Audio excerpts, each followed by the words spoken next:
I'll keep it under one Discord post. Appreciate it. Hello and welcome everybody out there in YouTube and D&D land. I hope you're all having a fantastic and Twitch. Hope you're all having a fantastic day today. Before we jump into the action, don't forget to like, comment, and subscribe. All of those things help us out tremendously.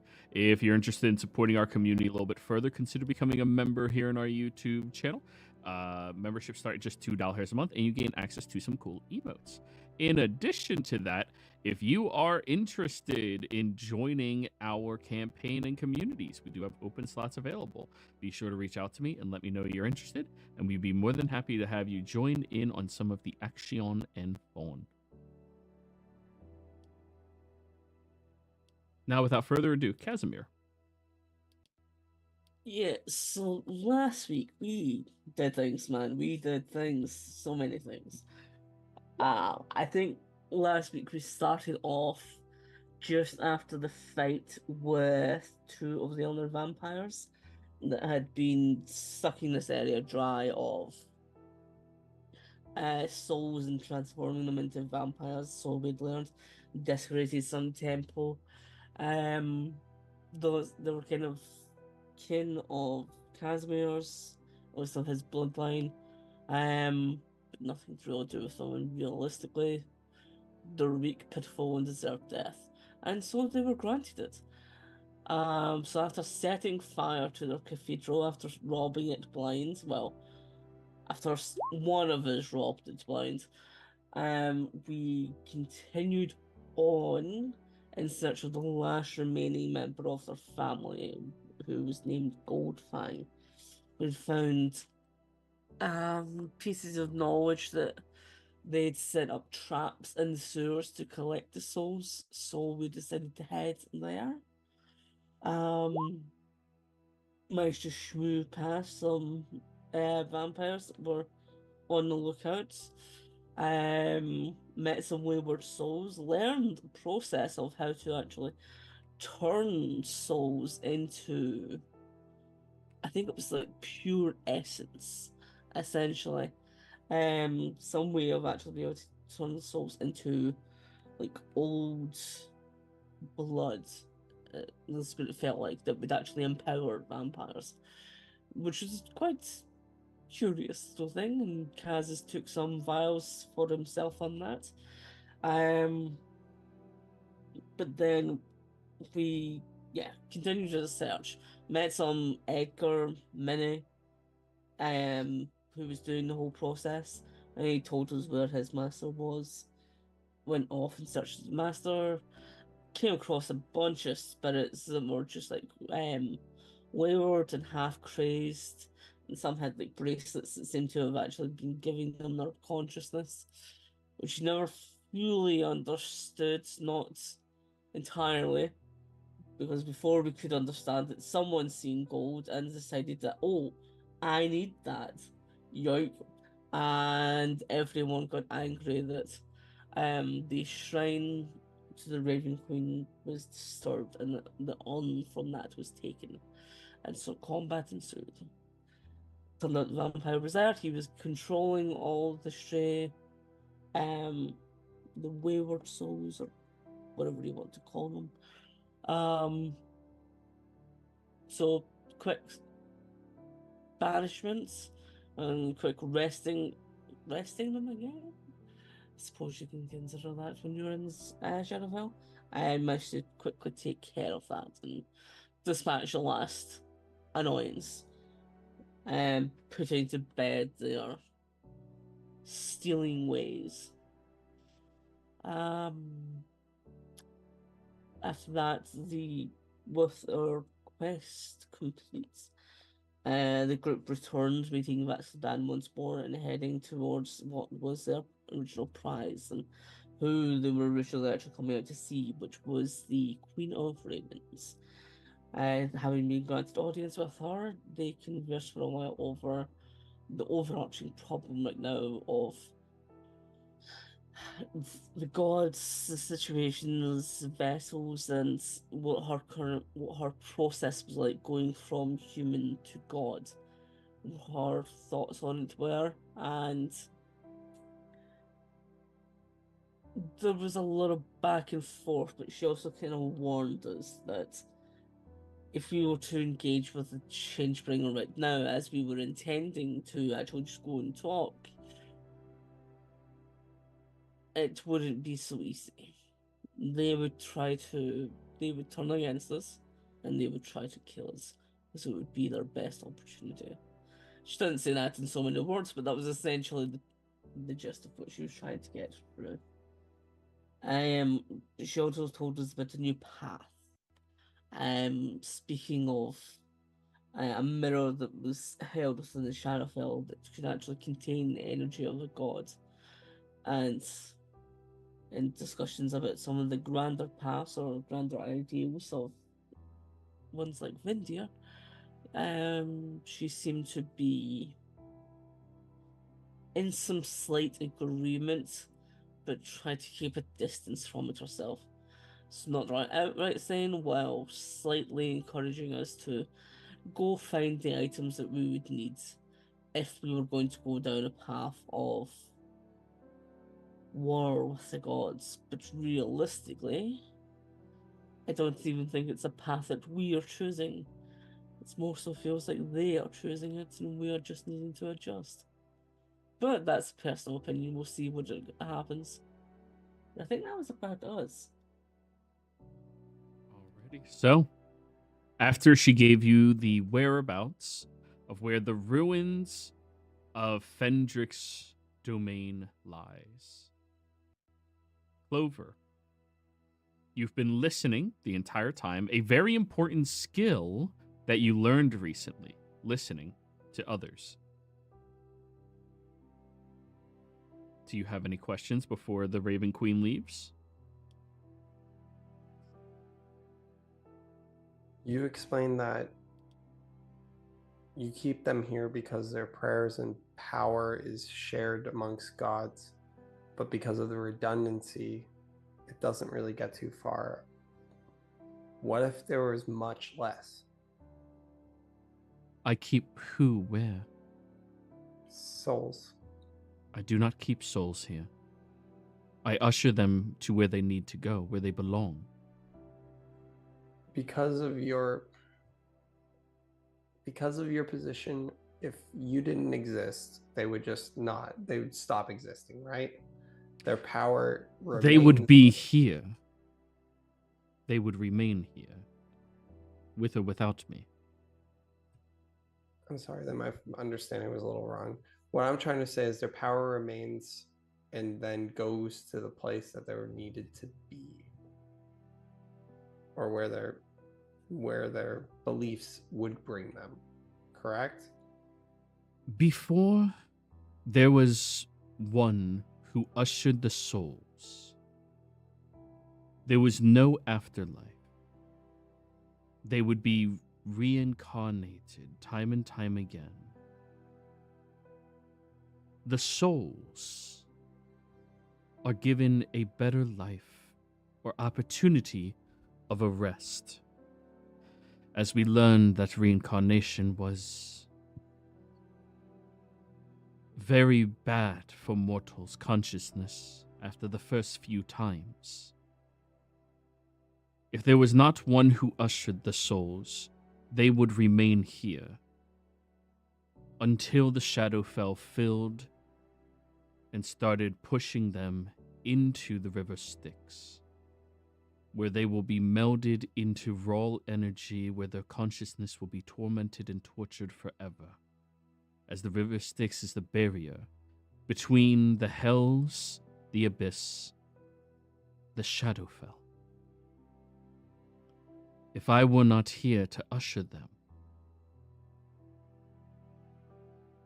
they would merely exist here until they overflew and were consumed by the river.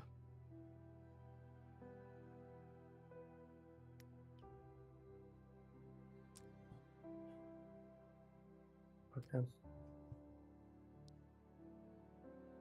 I don't have any questions then. Then I shall be off. She reforms into her guys covered completely in ravens and goes back over to the ferry where she begins ushering souls onto numerous different vessels by herself.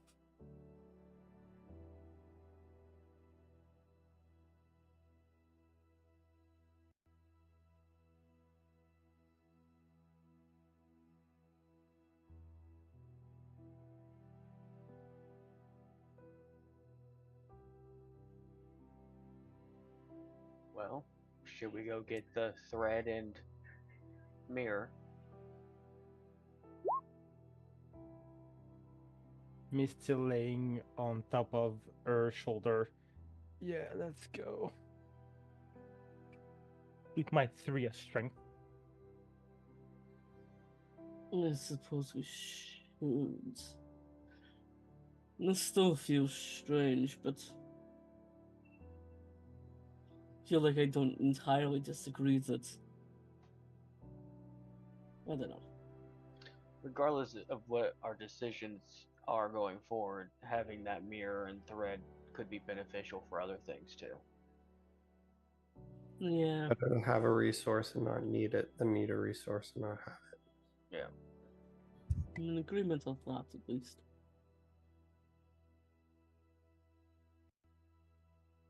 Still want to slap the change bringer in the mouth though for not doing anything for the past few hundred years. Well, it seems they want her head regardless. Yeah. All us talk of, well, discussing and reasoning seems like it may just be pointless.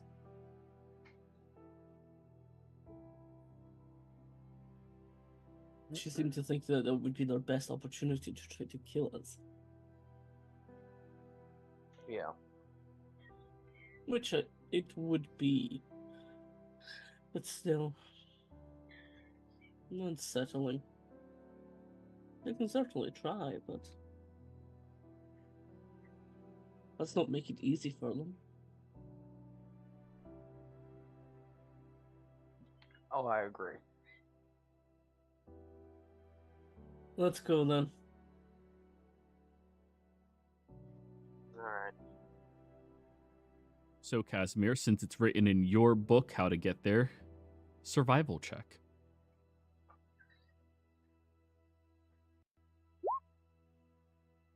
We love 23.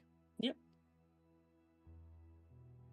You look down at where it is, and it's a very cryptic way of expression. It was her thoughts specifically of where it was located. Apparently, that giant river of lava that cuts through the entirety of the Shadowfell, it's towards the end of that. So, you just find your way over to there past the souls, and when you get there, I would like a perception check from everybody. So you're saying we shouldn't go swimming in this?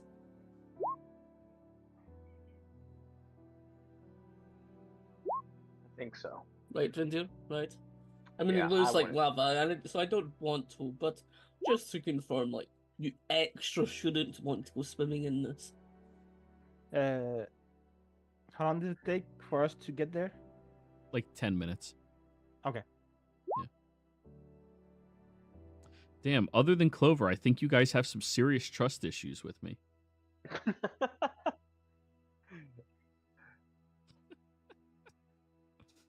So, as you walk closer towards the flow of lava, you notice that there are these agents of the Raven Queen tossing out hooks and dragging what at first appears to be wayward fish out from it.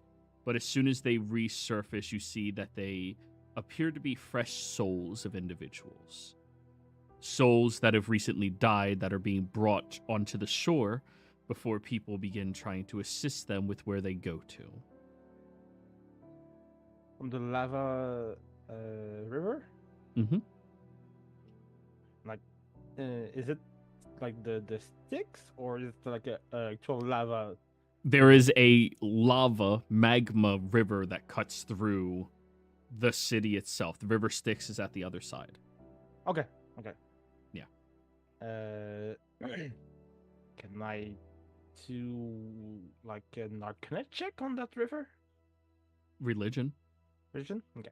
Yeah. So are you telling me that everyone is just fish? We Like, all deep float. down, everyone is just a fish. I thought.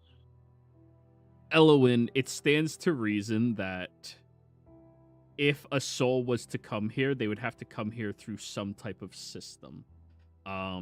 What you originally read about from way back when, the souls that would come here came here through the crypts when an individual was buried, when they were laid out.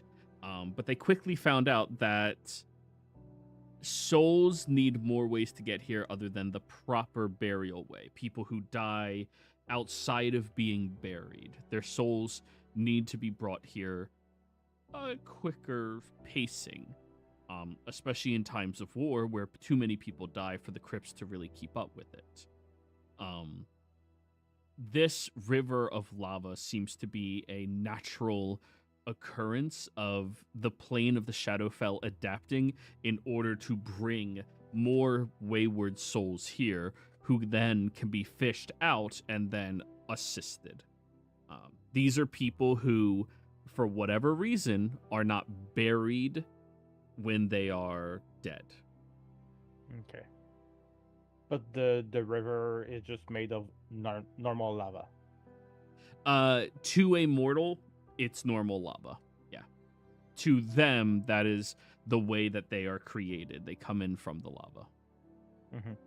So if I touch it with like as a dragon, it would not do anything. Are you immune to fire? Yes. Yeah. As a dragon, yes.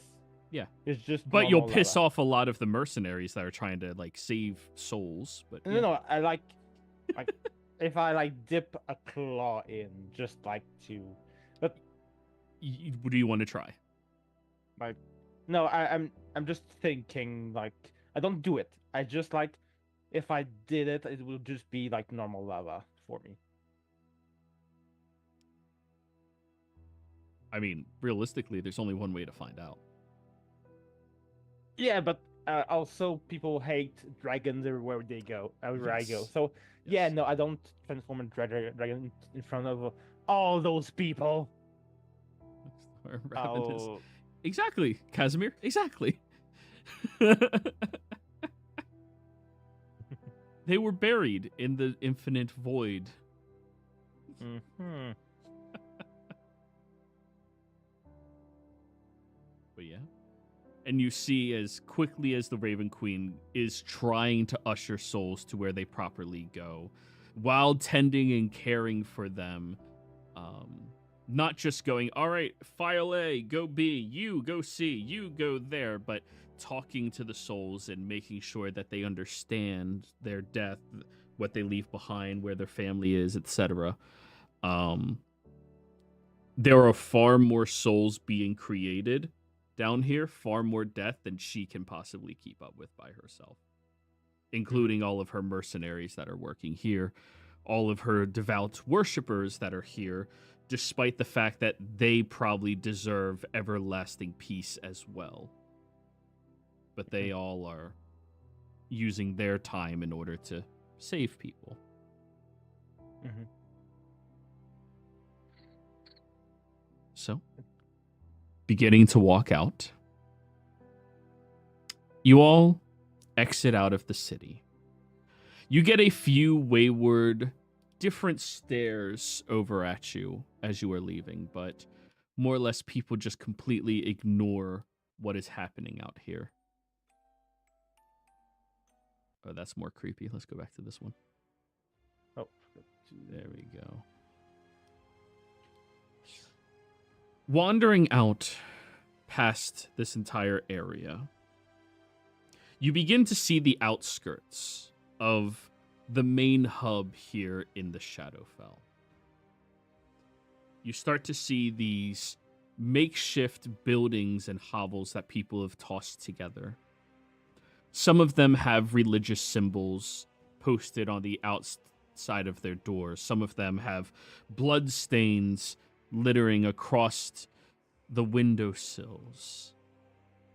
In fact, as you pass by one of them, you see that there's a wayward soul out here who has a branded mark on their forehead. Do any of you speak Dwarvish? Yes. You look at the symbol branded on their forehead, and it is the symbol of stole thy neighbor's crop, which is in Dwarven cultures across many places, one of the more heinous crimes you could commit. Stealing your neighbor's crop. Stealing from their family. Mm-hmm. And as that wayward soul looks at all of you, they approach a little. Do any of you have food? Please, food?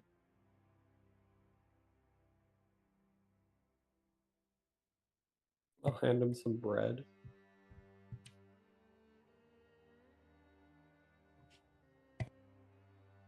Have you been in one of the sessions in the Shadowfell yet? Natalie? Yeah. Yeah, she's been there a bunch of times, but I know it's not real. I know it's a ghost, but she'll still. Okay. So you that. take out beautiful golden brown bread in this plain void of color. He looks at it strangely. You got material bread. Where did you get this? I'll point towards the trade shop with the light that destroys all undead that go through it. So back in the city. You guys are outside the city now. Yeah, So you're towards that direction. There's a trade shop that has it, but there's a light that you probably don't want to walk into. They have Be right back. material. And he immediately roll me a deception. I'm sure you're going to kill it, but yeah. Natalie fails, I'll re-roll it. I know. Ooh, I'm gonna re-roll the 12. We'll take a 20. Okay. He immediately goes taking off over in that direction, and when he starts moving, you see about 12 other souls that were hiding. Vendir, of course, you notice them. But now they go running off because, bread from the material realm is... I need to be right back for like 5 minutes. All right. Bread from the material realm. Kind of a high commodity in a place where there is nothing material here. However, now that you circumvented that entire encounter, you all continue traveling. And after walking for the better part of a few hours, you all feel strange. You've been here for quite a while. But the concept of time seems elusive. There's no sun, there's no moon, there's no stars. The perpetual gloomy nature that is here is a bit strange. You feel fatigue, but not tired. Now, for Casimir, nothing new. But It's just like being in the Underdark. Yep, but for Vendir and Elowin, it's a very strange sensation. Clover, you've experienced this last time you were here, so I believe you remember. We should leave. We are. That's why the city's back there. I mean, as soon as we get this mirror and thread. Well, yeah, I don't plan on being in the land of the dead. A little creepy in here. Wasn't much my intention to be here either.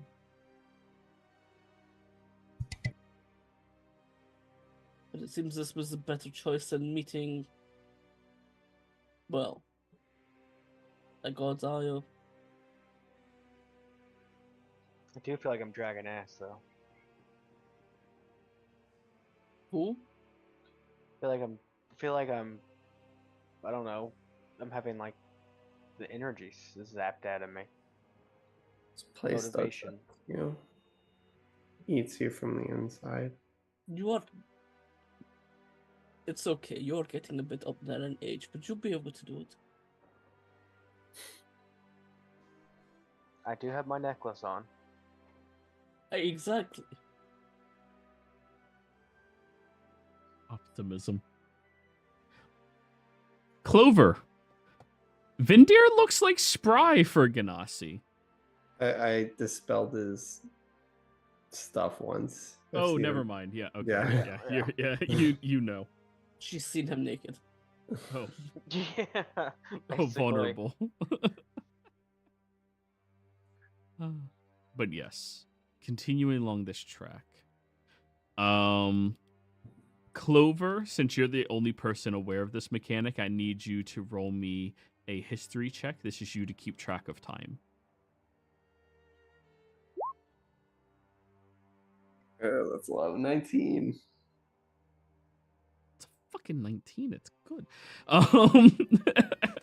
Low for Clover. Okay, fine. So you all have been here. They've been here slightly longer than you, but you've been here roughly about 14 hours, which means if you do not stop and rest, you're going to be slowly just killing yourself without realizing it. We should rest. Also, time goes about 3 times faster here than it does in Exandria. I don't know how fast time goes in Zodiac. I've only been there twice, and I met my fish sister. Also, you're a fish as well, just like the other souls. Not a fish. I'm not going to have this conversation. You just said that you were a fish. Yeah, you just said you have a fish sister. No. She took the last name. I don't know what happened, okay? Dad didn't want to explain. So she's adopted. Okay, understandable. Look, we're not going to Or judge you you are. because you're a fish. I'm not a fish. Do I look like a fish? No, but Do you Leonard really looks want me to like a answer that? child. Ask me if I'm a fish. You just say no.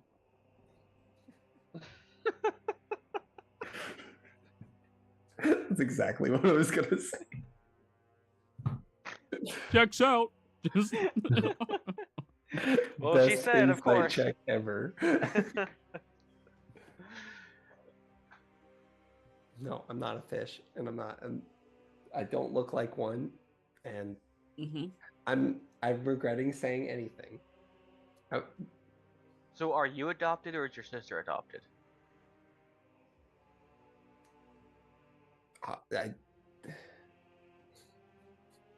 Joey, I actually don't know enough about this situation to comment on it. okay. Because there was a Triton named something Gale, and everyone made the joke that Nathan screwed a fish, and then like we found out later that it wasn't much of a joke. And Yeah, that's called half sisters. yeah, I know it's a half sister, but did Natalie actually meet her, or was she told? I guess She would have been told by Nathan or one of his colleagues at a party. it's conjecture at best. But no, she doesn't. I don't even think she exists. I think it's a joke. It's okay. I can kind of see the resemblance. I mean, you do have big eyes. That's what I was thinking.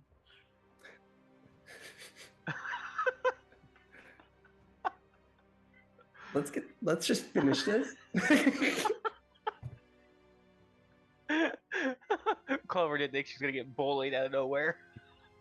No, she'll just leave. That's the worst part. Like I'm trying to sit here like what oh, jeez. Which is find the mirror and we can get out of here and we don't have to worry about you being a fish girl. I think she said that she's tired. And Elwyn's basically dead weight. Because Oh yeah. magic. So perhaps it's time to let you all go to sleep. Don't worry, I'll watch over. Oh, Elwyn, I'm gonna pull out a dagger that has a crazy looking frozen. I don't think the player's here. Oh shoot! Yeah, he went AFK. Dang it! I was gonna give him a cursed weapon. Okay. But now we get to finally have a campfire. Do any of you have a spell that can make it so people or gods or anything can't hear you? I am not a wizard. Look over at Vindir. Also not a wizard. Sorry, they changed Roll20. They changed the spells. What does that mean? Like on your page or the mechanic of the spell? Sorry, they changed the UI for spells. Not a drastic one, but prepared and unprepared are now on the same sheet again. Oh. I'm going to yell at them. Yeah. But it's like set to like on and off with the always, I don't know, it doesn't look horrible, it's nice, but at the same time it's a lot of shit on, one thing. Out of character, what spell are we looking for? Oh, go ahead. Sanctum, right? Yeah, Sanctum would do it. Any spell that like Sanctify, yeah, Sanctify would be perfect actually. Because like it doesn't allow anything to listen that's not in the area. Let me see. And you can just use your Wish. once, well, not wish. He can do it as an action instead of taking 24 hours to cast it. Isn't this considered a god's realm? Doesn't that mean no one can hear this? Anyway. The Like, no one else can Shadowfell, look in. the Shadowfell is not a native realm to a god. It is a realm that a god exists in, and it has home in. Okay. Mhm. He stopped saying that aloud because that's what his belief is. So people can correct him. But Yeah. Your nose just starts bleeding when you think that hard. hey, I have 8 intelligence now. Oh, we can't use that joke anymore. Oh no. Cat's got smarter. Barely. He has the intelligence of a commoner. Yeah. An illiterate one. Greatest scientist of Zodiac at the moment. He knows 2 languages. Huge. And he can mostly write in one of them. I think it was Sanctify, right? It's Sanctify. I'm almost positive. It's the one that takes 24 hours, like you said, and you literally add an effect to the area. Private Sanctum. Yeah. All Nope, right. that's the wizard spell. I must say I don't have that one. It's the spell that like everybody was gushing about, that you can use your not channel divinity, your divine you mean intervention. Hollow, yes. Hollow would do it too, yeah. Hollow, there's Temple of the Gods.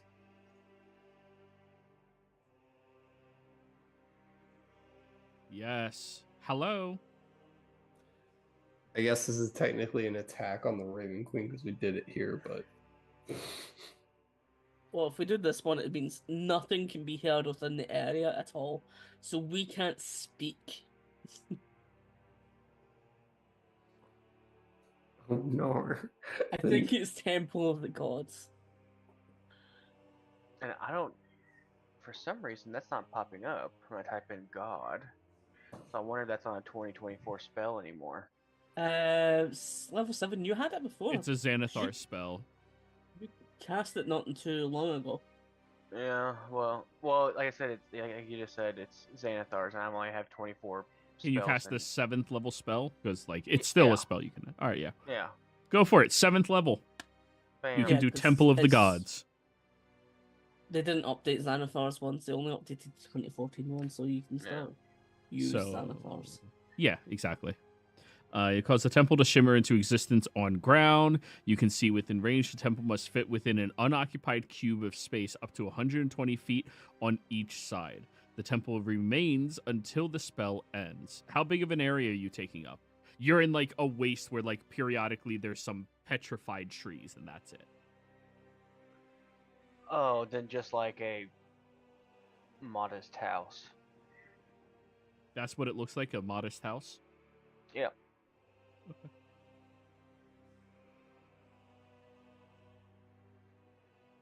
Yeah, no divination magic, blah, blah. It cannot be dispelled. An anti-magic effect has no effect on it. A disintegrate spell destroys the temple instantly. Gotta have something. So yeah, now you guys have a house. Okay, can you hear me? Now we Yes. can. Okay, good. Yeah, my headphones will turn off when there's not enough movement for a while. You're good. So, Vindir, describe the simple house as you would like to. It is a 90s style, middle class suburban home. With the wall being connected to a neighbor that's a little loud. Yeah, white picket fence. Yes. You can tell that they own a small white dog somewhere. Clearly. What did I miss? I was last about the NPC and bread. We have stopped for the night. It's been 18 hours. We didn't realize it's been 18 hours because time moves 3 times faster here, so we're taking a long rest. Yeah. Clover's the only one who knew about that mechanic, so she kept track of it. Okay. So, Sure. now that you have the sanctum, well, I guess instead of a campfire little tidbit, you have a table. Table. Yeah. I made Temple of the Gods, so we have a whole structure that cannot be divined into by gods or anything. Gotcha. So, Yes. and the house looks like a American 90s middle class suburban house. Is there a Okay. fireplace? You know what? Yes. Kaz is gonna go sit by the fireplace.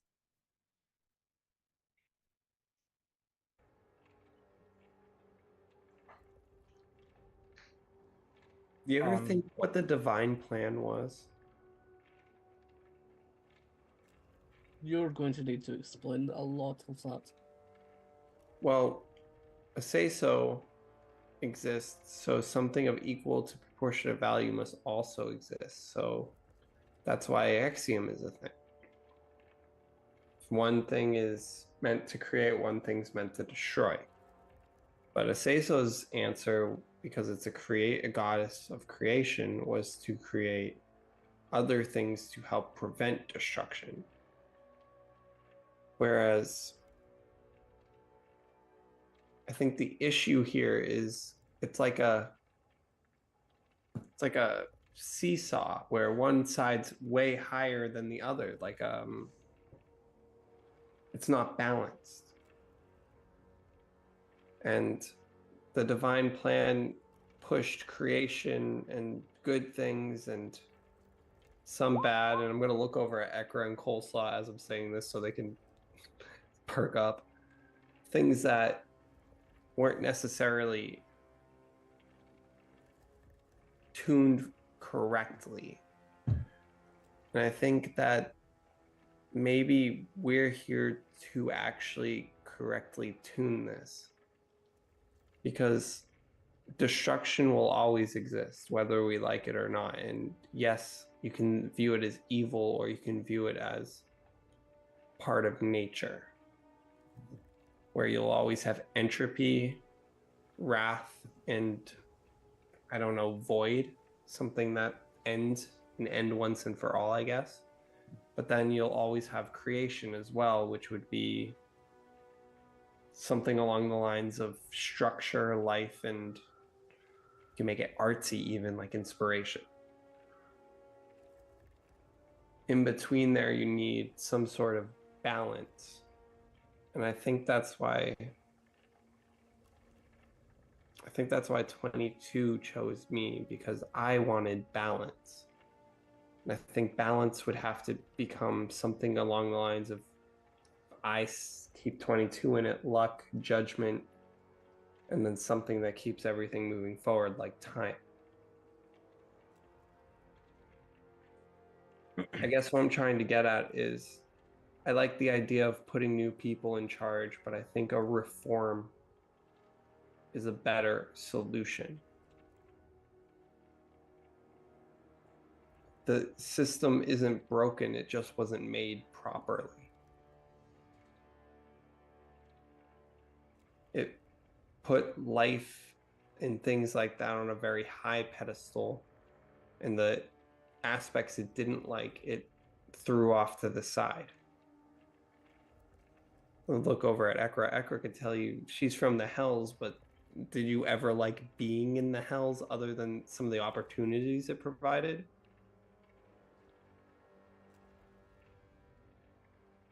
Well, I absolutely adored a vast majority of it. But when I was a Lima, no.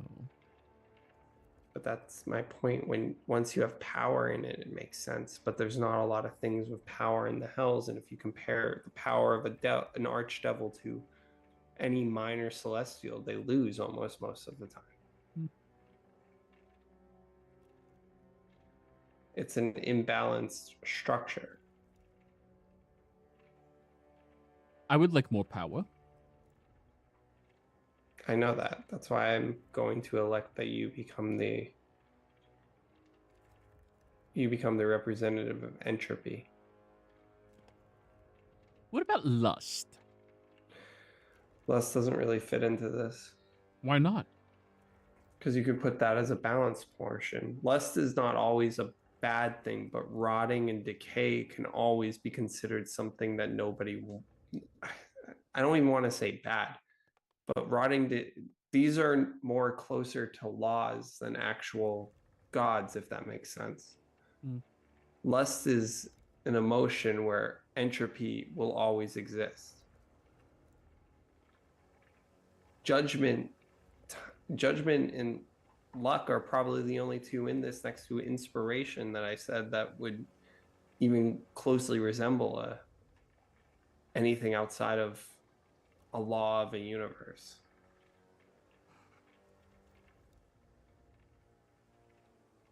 The second luck becomes a law, it's no longer luck, it's fate. And that's why luck is in a real unique position.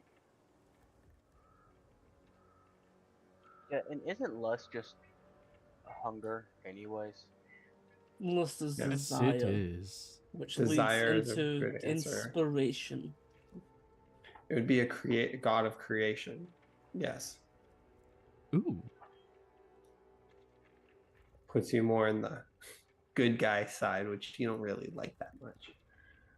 You don't have to create good things. You don't have to create bad things either. You just create things. You don't have to. That's why I don't think you'd be a good fit for it, because you have an agenda. Everyone has an agenda, Clover. Everyone. I'm just saying, if you put it as chaos or destruction, balance, and creation, you have a more balanced system than the current one we have. You have a neutral system, one that's based on chaos, and one that's based on structure. I don't believe there will ever be a perfect system. I don't think that something is capable of existing in the first place. And you spoke of what was the divine plan. I don't think much of this was planned. I think it was the whims of someone that had enough power to do it, and they tried. They tried, they failed, they tried again, they failed again. And they thought, oh, maybe this will work, and toss something else in. Trial and error a million times over, and see what happens. But it gets to a point where the experiment's overgrown, they're not going to kill it all, but realistically, it's the only way that anything could be fixed to some extent, because people are still going to be people. Even with that answer, it just more proves my point that it's not an optimal system. I don't think one exists. I'm saying I think there's a better one. Just based off what I said, did anything sound wrong in that? Yeah, I don't believe she's trying to make a perfect system caster. I I think know, she's just trying to make a better one. I think it's easy to have theories about it, but seeing something like that in actuality is entirely different. And I think all best laid intentions and all best laid plans will always go askew.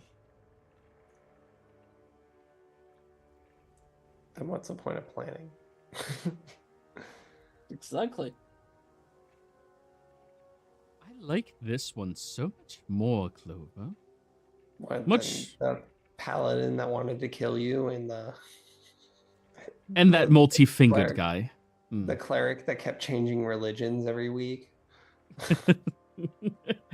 Oh no, I enjoyed Tolsha quite a bit. But no, I meant more than that six-fingered guy that you like to hang out with. He was the only one that understood that some magic is evil. I would have to agree. Enchantment is the most divinely evil magic you can ever pursue. The lack of free will, the lack of substance. It's wild because that's the second most used magic school I'm good at. The second best magic school I'm good at. Well, I guess you're more evil than I am because I'm not very good at it. Well, you don't have to use enchantment to convince people to do things. Kaz is just gonna shut up at that, green eyes looking elsewhere. Gonna say so many words. And what about you, pretty boy? Ekra, the succubus, looks over at you, Vendir. Well, what about me? Pretty, what? Well, you're the pretty one here, clearly. She's not looking at you, she's looking at your soul. Why do we have a syllabus here? She's a very good advisor, believe it or not. Okay. Sure. So, what is your opinion with all of this, pretty one?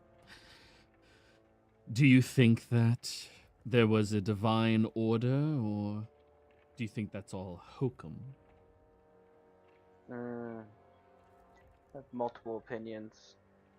My leading one right now is we don't have the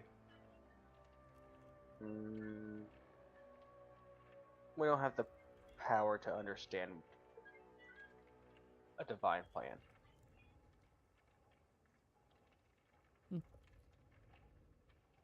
I have a feeling this is all going to turn into this is what I wanted you to do type shit at the end. Oh, you severely overestimate the competency of divine creatures. No, but I do know that they are willing to use anything to keep themselves in power. That much is true. This plan doesn't include a say-so, not entirely. Maybe an aspect of her, but it would have to change immensely. It doesn't include Axiom either. It includes one that 22 actually told me about. She said the Deceiver. I don't know why she used the word Deceiver, but the one that switched would include her in it. She switched gods to one that was for destruction, sort of. I don't know. It's hard to understand when you just only see visions. Yes, the gods forbid ever making something simple. I just think communication's different. It's like a different language.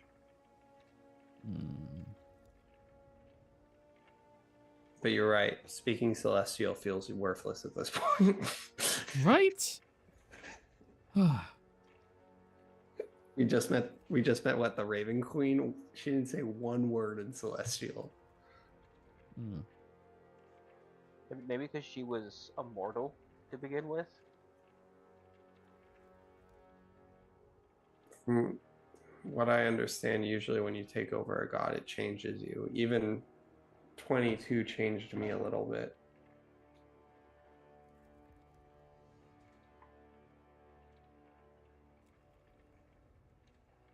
Joey, Yes. had a question about wish and everything. The recovery part. Sorry. Okay. So I rolled 2d4. I got 6. So it's 6 days. It's 6 long rests, I guess. Or is it days?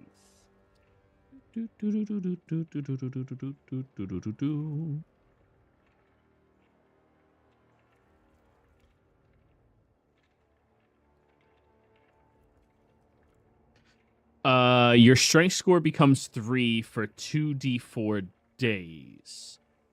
For each of those days that you spend resting and doing nothing more than light activity, your remaining recovery time decreases by 2 days. So it is physical days, and you have to long rest through them. Now, if you do bed rest, actual good rest, it cuts it down 2 days each day. Okay. So out of 6 days, you guys are hitting the first night. Okay. So if I do like no casting, no fighting, that's going to be like 2 days plus the actual day. No casting, no fighting, no walking, no flying, no anything. That's bed rest. Like, that's 2 days of recovery. Yeah. So Just we like- had carry him. Yeah, that was my plan actually. If you had a day bed that he could carry, yes. Oh. Because you have to be on resting in a bed, right? Like. I'm sure he's strong enough for that. He's definitely strong enough.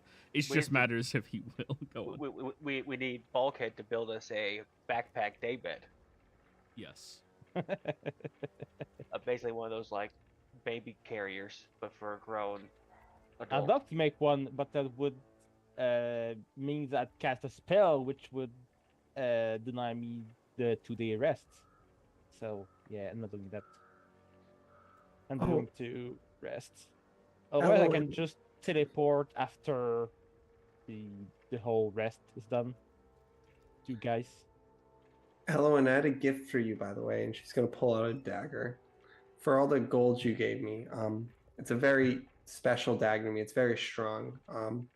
It's a dagger with like a frozen gem at the bottom, and it looks very well made. Thank you. Oh. Before I hand it to you, would you like to take it? Arcana check.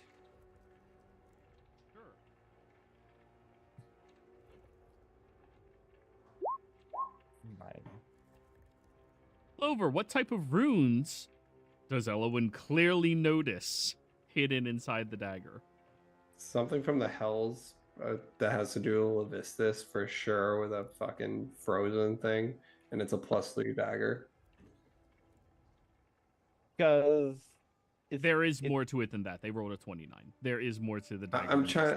What would I say about runes other than that? Like, would I tell them what the runes do? No, not specifics, but there's definitely more outside of that. Yeah, because it seems like a fake question. Like, do you want the dagger? Like, I have to accept the gift for me to have it. Is it cursed? Is it?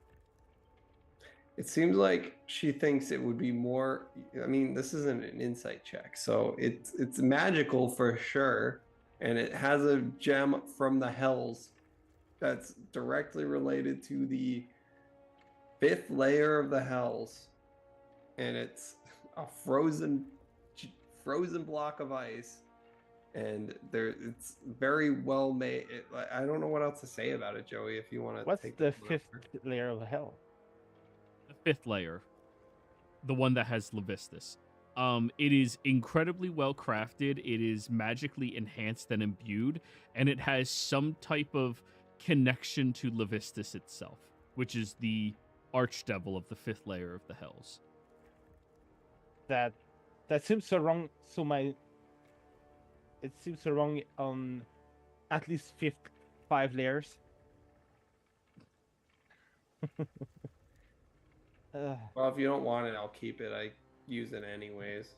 Yeah, you can keep it. I won't really use daggers, but thank you for the offer. Shrugs and puts it back down on her side. Ekra will shake their head, roll their eyes. Amateur.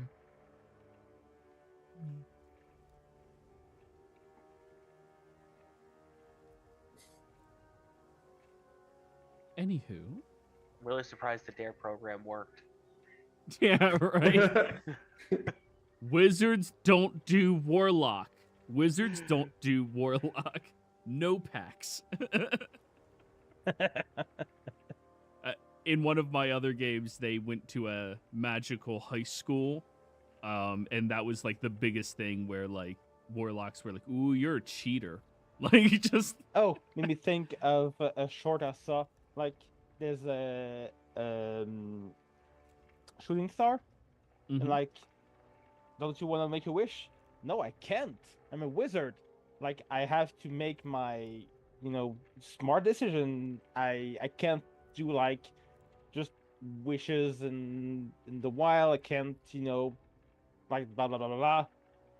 In exchange, I can do fucking fireballs. Just, is it worth it? Fuck yes. trade up all that power for fireball. Yep. All right. So, is there anything else you all wish to do during the evening? I'll sleep. I just want you guys to think on what I said. Oh, sorry. No, let me go. I think that was it. Was that it? Yeah, Clover? that was it. Yeah. Okay, yeah. Kaz? And Kaz is gonna be taking watch. He will stay up for the night. He's not sleeping. So he'll do some reading. But let's go get the rest. Okay. I require a wisdom save from each of you trying to sleep here. Casimir, of course, you do not require sleep. Natalie, good. We lost 22. Elowin, good. That's a 24. You had to be different. You couldn't do the Yeah, 20. you had to ruin it. Yeah, 22. 24. So, laying down, it's a very strange sensation. Instead of slowly drifting to unconsciousness and falling asleep, the three of you lay there in bed. You begin to feel yourself enter into a REM cycle, which is very strange considering you're still cognizant. You're still aware of your surroundings. Sleeping being a native foreign concept in this realm. And as you sit there laying for the entire night, when you awaken, you feel less fatigued, but not rested. You all do gain the benefits of a long rest. It just feels weird as shit to everybody other than Casimir. What was that? Oh. I stretch, but like, very slowly and with like everything aching still.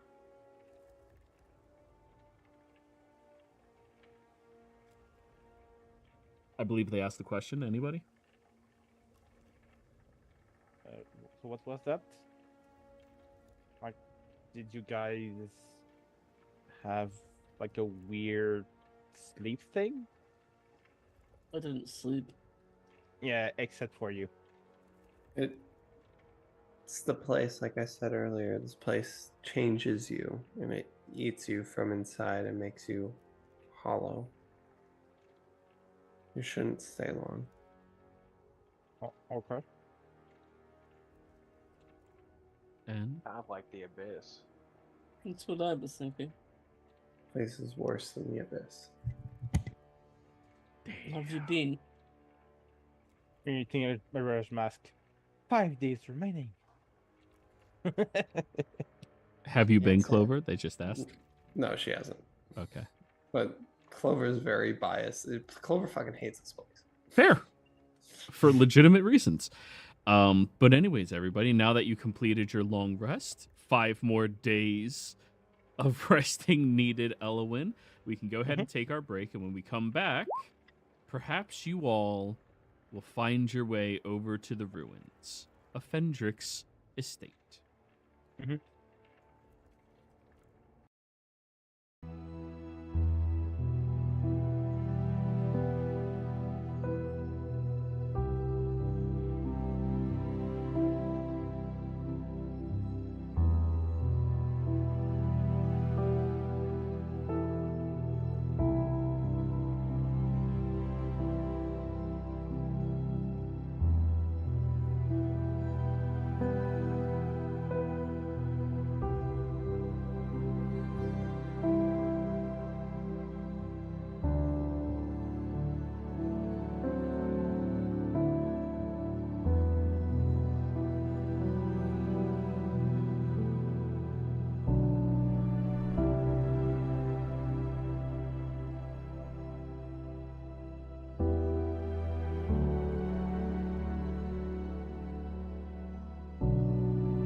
We're back.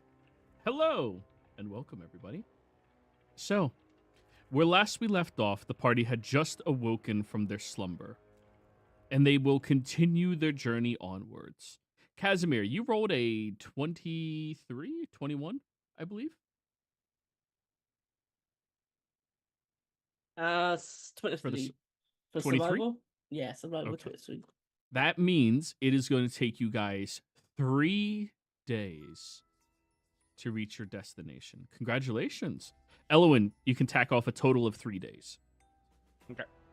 Including last night, so like 2 additional days. So 3 or 5? 3?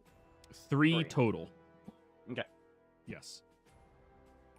You step onto the first worn stone of the endless stairs, and the world around you exhales. The ruins sprawl in muted silence, carved into a mountainside that seems to weep dust and memory.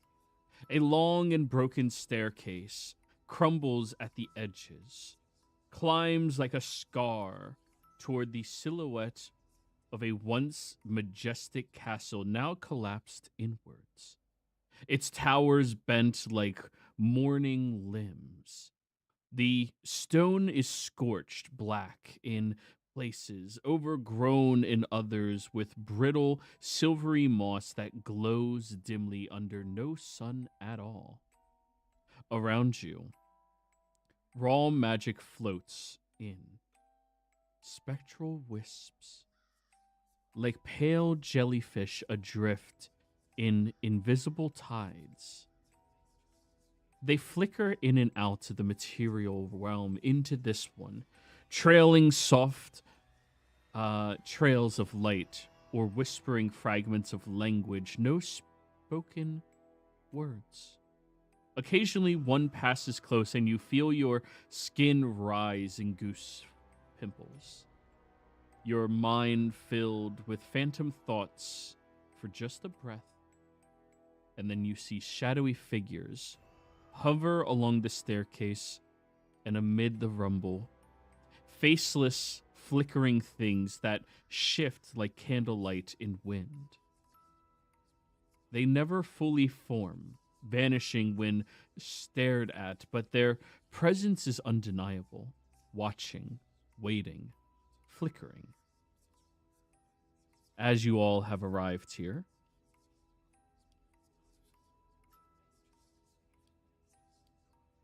the map is animated, so get used to that.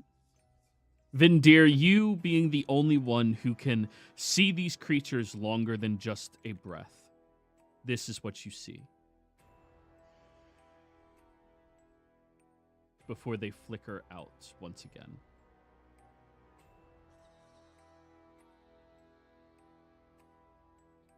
And yes, your vision is limited, everybody. Remember, Shadowfell, Fog, vision is all equal here. Yep. Those are ominous beings.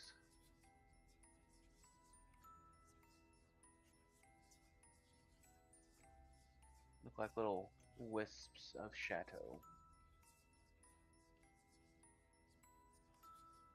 Suppose we'll be introduced if they ever come close. I have a feeling they're gonna get real close. Might be. I'm with change to dragon because there's probably gonna be a fight. Go for it. A dragon with a good old 3 of strength. Yes, 3 strength dragon. Let me change your vision down to 60. There you are. As you continue moving your way up the stairs, you notice the crumbled statue first.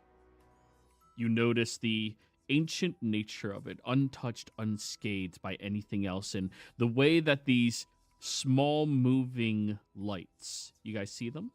Yes. Sometimes swoop and whirl around them.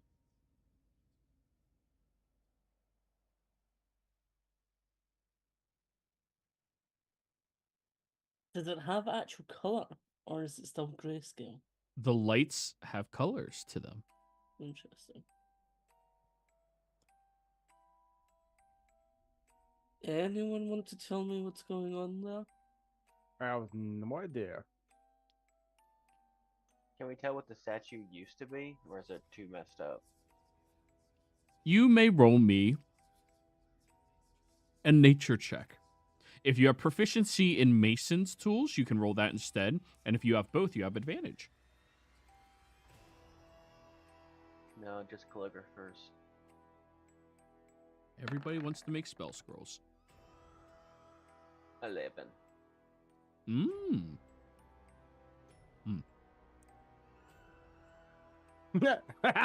Sorry, these string beans are fucking awesome. A good 15 with advantage. Yeah. I thought you were laughing that you beat his roll, and then I realized you rolled a 4. Like, just... Guys, be untrained, you'll roll well. 15, Elowin.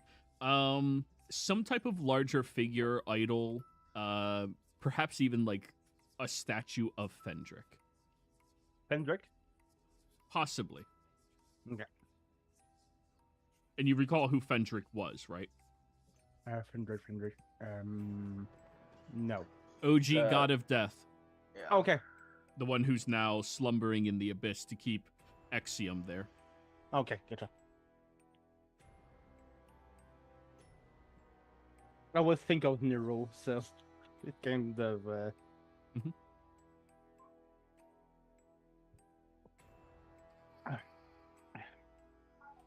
Does it look like it's been broken specifically, or it's just eroded away over time?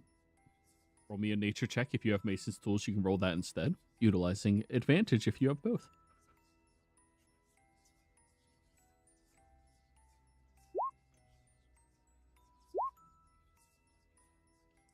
$30, because you wanted to prove a point.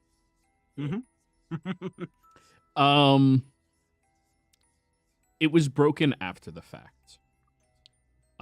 It does have signs of erosion, but the breaks and cracks seem way too forceful, as if things deliberately smashed and bludgeoned into it to take it down.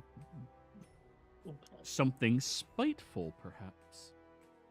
Does it seem to have anything to do with the lights? The lights seem to be flickering around it. You can roll me a religion check to see what they're doing. Or insight check, perhaps? Insight. Do I sense any feelings from it? Oh. I do No. feel all feelings within 60 feet. Yeah. These things do not possess feelings. We love 22. Wyatt, are you still keeping track of how many 22s are rolled? So far, it's 3, right? So, yeah, this session. All right. And 25. We love 25 more than 22.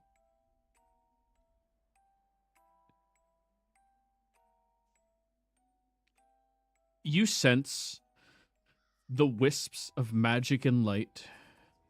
They all seem to be congregating around the ruins and the statue. They all seem to be connected to it somehow. You know that in this location, souls change and alter after time. Quite possibly, this is what happens once they are left unattended for eons. Is it like they're attracted back to where their natural home should be? Perhaps. Or they're attracted to something that they have a kinship with.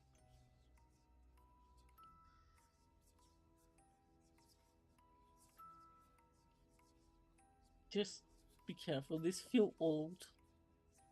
And very old. And I don't know if they'll act at all, or if it's just here. But I suppose watch your step.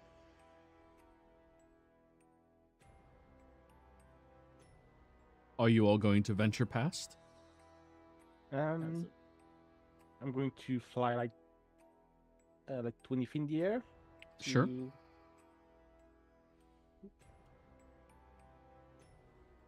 Make sure I don't touch stuff.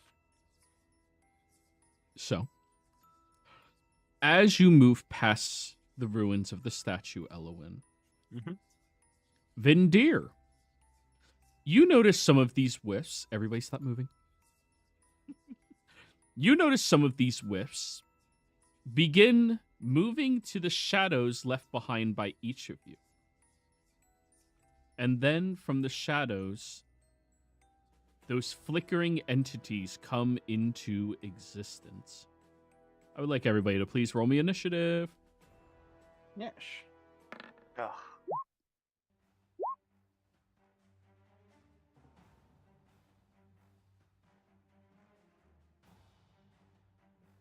Heck. Oh, that's right. I can do this.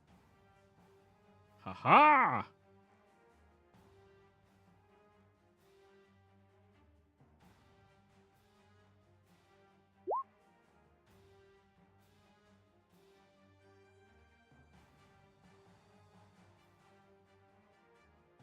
Holy shit, everybody rolled bad.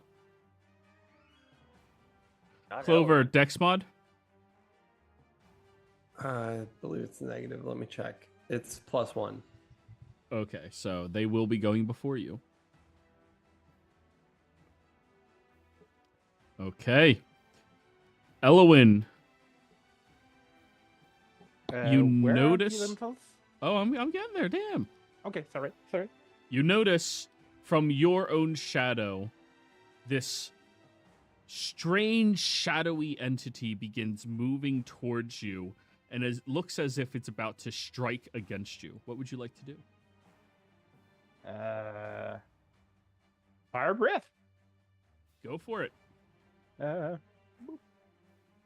DC 24 dexterity save, please. As your flames erupt from your mouth, you watch as the shadowy nature of this entity consumes the flames completely unaffected. Oh, I need to attack not my own. I You need guess. more than fire breath on these guys. Okay. They seem immune to fire. Casimir, Gotcha. please account for that accordingly. All done, Elwin. At this point, like, honestly, you should just macro a second attack, like, for not fire. Yeah, I do have an attack for not fire. I mean, for Kaz, it's been a running joke where, like, half the encounters he has to remove fire from his damage. Oh, gotcha. Yep. And my shadow thing is attracted to me, I guess. The one that came from your shadow went and attacked you first. Okay. I guess I'll move here. Okay. It's that's going to pretty- attack of opportunity you. Of course. Oh, wait, no, you're 20 feet in the air, so it wouldn't be Yeah. on you. It came from your shadow. And that's my turn. Wow. Okay, then.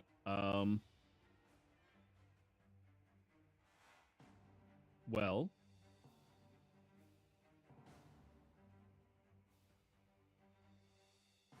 You notice how more of these entities come drifting in from people's shadows. Mm-hmm. This one's going to fly after you, Elowin. Of course. And it is going to use its 2 attacks of Shadow Reap. Yeah. Ah. 24 to hit. Hits. That'll be 14 points of force damage. And you are now under the crumbling condition. Which is? Oh, you'll find out at the end of your turn. Okay. Second attack against you. 15 to hit, Elowin. Does not touch. All right, good stuff. Next up, we're going to be attacking Casimir. 11 to hit.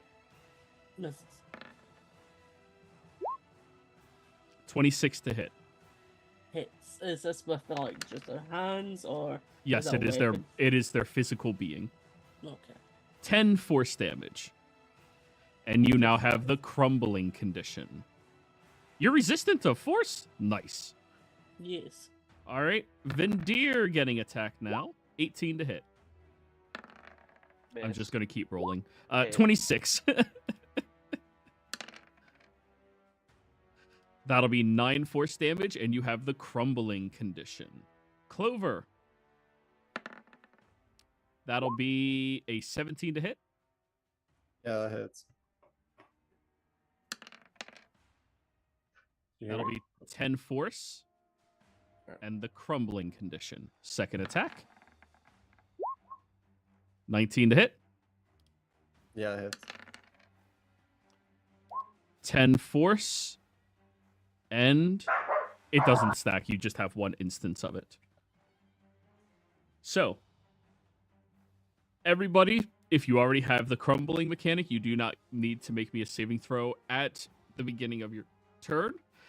Clover, as the creature has reached out and struck against you, you notice the nature of its attack seems to like attach and fixate itself onto your physical being as your muscles begin tightening and convulging, and it feels incredibly strange to you, like your being is being destroyed by these entities. Okay. You're probably not gonna like this. She's gonna action tap her flying boots so she can fly. Mhm. I'm gonna float up 30 feet in the air so it gets an opportunity attack. Give you a little boop. Yeah, that hits. 9 force damage. Okay. And now that I'm 30 feet in the air away from this thing, I'm gonna look down at it and cast Quicken Spell Guiding Bolt. And let's do it at... Sorry, getting used to the new levels they have for this. We'll do it at 9. I actually will quit. I'll just do it at third because Quicken Spell it depends on the level, I'm pretty sure. So yeah, we'll do it at third level. Here, let me do the attack. Combat. Guiding Bolt. Attack. That's a third. 29 to hit this thing. I don't think it likes Radiant. I think that'll hit. Does it like Radiant? It doesn't dislike it. I mean, it does dislike it. For 20. Yeah, I guess I got 20. That's... And now it is pretty shining little. bright like a diamond. Oh, no. Don't they have, what is it? Advantage on attack? What? Guiding Bolt, doesn't it give the next attack advantage? Yes, that's it's shining brightly. Oh, yeah. And Well, keep in mind, in the Shadowfell, light cannot exist here. That is unnatural, but you still gain the benefits of the spell itself. okay, perfect. Yeah, that's my turn. Next attack has advantage against this guy. At the end of your turn, Clover. Ooh. I need you. Okay, here. D10. You suffer 2 points of force damage, and it is your choice. Are you going to take a -1 penalty to your strength or dexterity until you complete a long rest? Strength. Okay, please mark that down. That is so the doomed. crumbling condition. I'm so doomed. Well, you can choose which one. Yeah. Casimir. Okay, bonus action. Activating some profanities. And let's get Tyrant's Fury going for advantage on attacks, Grave Armor, and we'll get some simple hit points going. Yeah. And then schmack. Schmack. Smack that on the phone.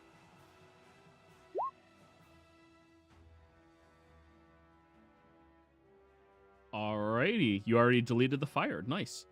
28 points of damage. Good shit. Schmack. Smack that. That'll hit for 30 points of damage. Nice. And then a bite for good measure. Amana. Do, do, do, do, do. For 34? Yep. You're going to be so pissed. It's just barely still standing. Does anything happen when I try to eat it? Yes, you bite into the forceful energies, but the mouth on your face does not actually find a solid, good purchase to consume.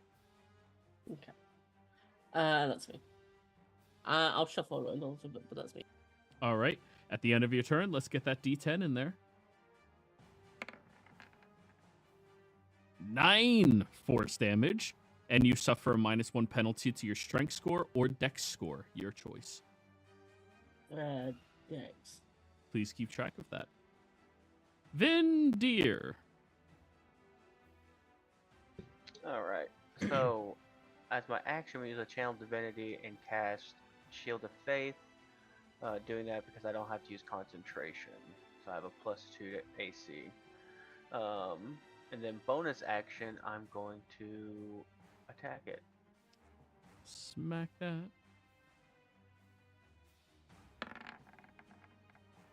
$25. That'll hit. For 20. 20 bludgeoning. And Does that do anything special against undead? Oh, yes, I need to roll another die if it does something for undead. I figured they were elementals. They are, both. We got hybrid creatures, y'all. Oh. Just like Casimir, he's an elf vampire. One more radiant. Hell yeah.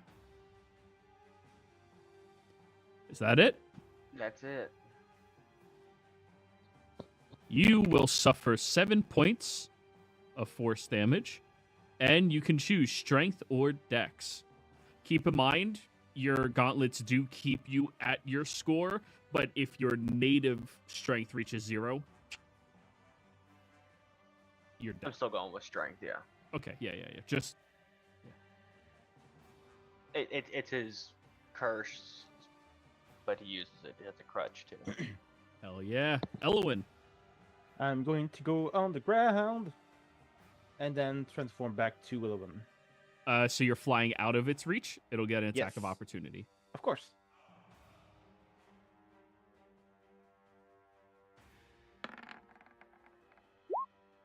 $14 to hit. Yes. All right. And that's going to be my turn. When you transform back into the Elwyn form, you lose your stack of crumbling. Oh. Neat. Shadow Elementals. Yes. Whee! At you, Elwyn. It's going to get back on you. This one over here is going to join over on you, Clover. This one's going to fly up to you. And this one's going to go after you, Casimir. So let's start with... Huh? One that joins not flying, right? Who's not flying? One that just joined over where I'm at, because I'm 30 feet directly No, up. they're flying. So they They have a what, fly move speed. 50 feet? Yeah, they have a base speed of 50. All right. Elwyn, we're attacking you first. Of course. 10, Miss. 11. Miss. Nice. Vindir, we're attacking you next. 11, 24.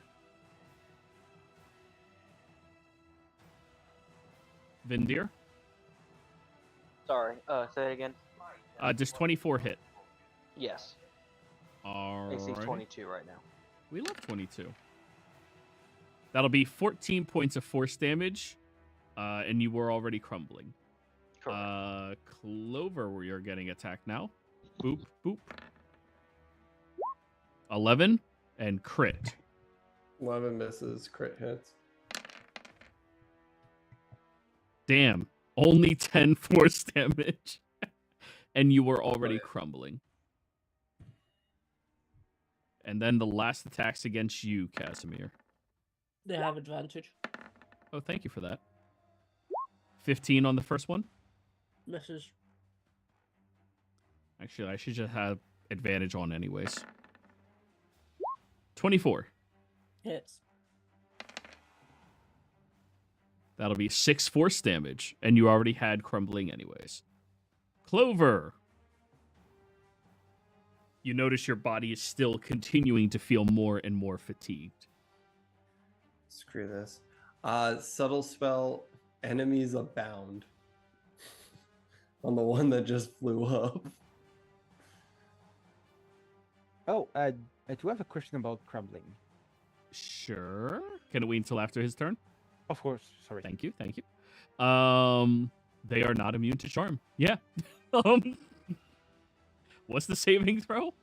Tell me I'm getting it intelligence. now. Yeah, I think it's intelligence off the top of my head. But enemies, I was looking, I was like, that's gonna be funny. Here we go. Enemies bound, details. Cast. It's an intelligence save, yep. No advantage to just look at the first die. 0. And I'm gonna look at its friend and point at him. But this one? Yeah, Okay. the one, this one's affected, the one that's stronger.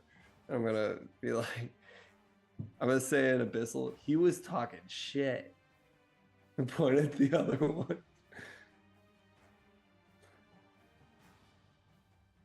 Okay, and then Oh, this is not. It's fear.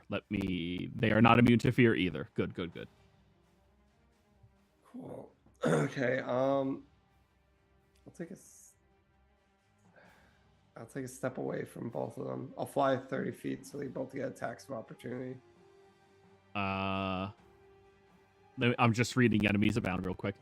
You reach into the mine, intelligence save automatically succeeds if it's immune to frighten. On a failed save, the target loses the ability to distinguish friend from foe. Regarding all creatures it can see as enemies until the spell ends. Each time the target takes damage, it can repeat the saving throw, ending the effect on itself on a success. Whenever the affected creature chooses another creature as a target, it must choose the target at random. Okay, yeah, so it gets an attack of op against you, normal, but after that, it's going to attack whomever's closest. Yep, that's the goal. So left, right is first one, second one. 18, Okay. 16? Yep, those both hit. That was a good year. Hit me with damage, I guess 11, 19 damage. Cool. 2 different hits, 11 and 8, so 2 con saves, DC 10. Okay. 1, 2. Yeah, I knew that wasn't going to... yeah. Okay, so 5, 10, 15, 20, 25, 30. And Clover's floating 30 feet in the air and just 30 feet over here. All right. 4 points of force damage, and you can choose again, -1 to strength or dex. Strength. Go for it. Casimir. Okay, smacking this full health one. Smack that. Oh, that'll do. 31. Oh, I only And, did yeah, 24. Thank you. Yeah. Got the extra 4. Go on. 30. Ooh. Good schmacks. Third smack.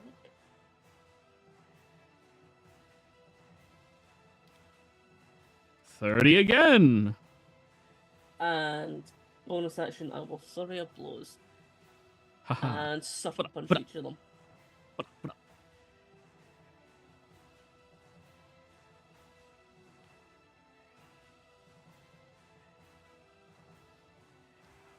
That is a dead shadowy elemental.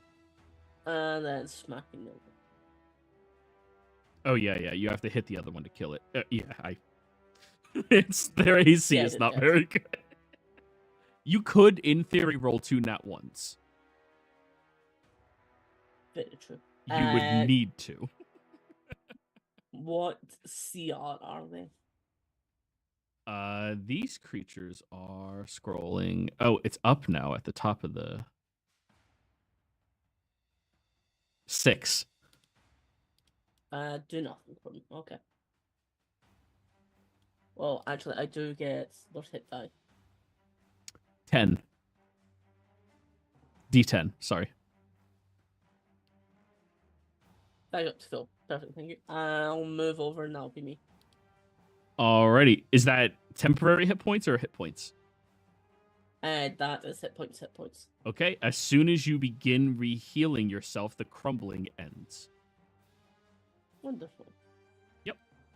Then, dear. You still have the negative benefit. It doesn't keep stacking. Yeah. I'll sure that. Heal yourself, whatever this effect is, seems to leave. Okay, was that a D10, right? At the end of your turn. End of my turn. Okay. Yeah. All right. I'm gonna attack it. Does 20 hit? Yes, it does. Okay. We'll go ahead and do the second attack. It's my bonus action. That attack. Both hit. Okay. Yeah. Damage. Damage. Damage. Ooh. 40, 57. Yeah. It is looking kind of bloodied. Okay. That's the end of my turn. So here's the D10 for 9. Alright, and then my crumbling effect. Yep. You take 9 force and you choose Dex or Strength -1. Oh, sorry, another round of that? Crumbling doesn't go away. It doesn't stop until you do something to make it stop. Oh shit, okay, alright. When you receive healing, it ends. Oh, okay. So technically it's over now, but Why did you heal? because I thought, because Casimir's little aura thing, he just told me to, that's why I got next to me. Kaz, your thing doesn't heal. It gives temp HP, right? Yeah, that's only when they die. Oh, okay. Yeah, and that's for him as well. Yeah. I was just Yeah. coming over to support you. Yeah. Gotcha. And Okay, he okay. informed you now that heal, guys, it's good for you. Gotcha. Okay, alright. So yeah, -1 more to Strength or Dex, your choice. Yep, okay. Elowin. I see a ping. Oh wait, you're starting within the Shadow Elemental's aura. Elowin, you are muted, so I didn't, or you might not be muted. I can't hear you. But Oh, I'm muted. Sorry. You're starting in its aura. You have to give me a Constitution saving throw. Okay. DC 13. Okay. Oh, it is 16. Okay.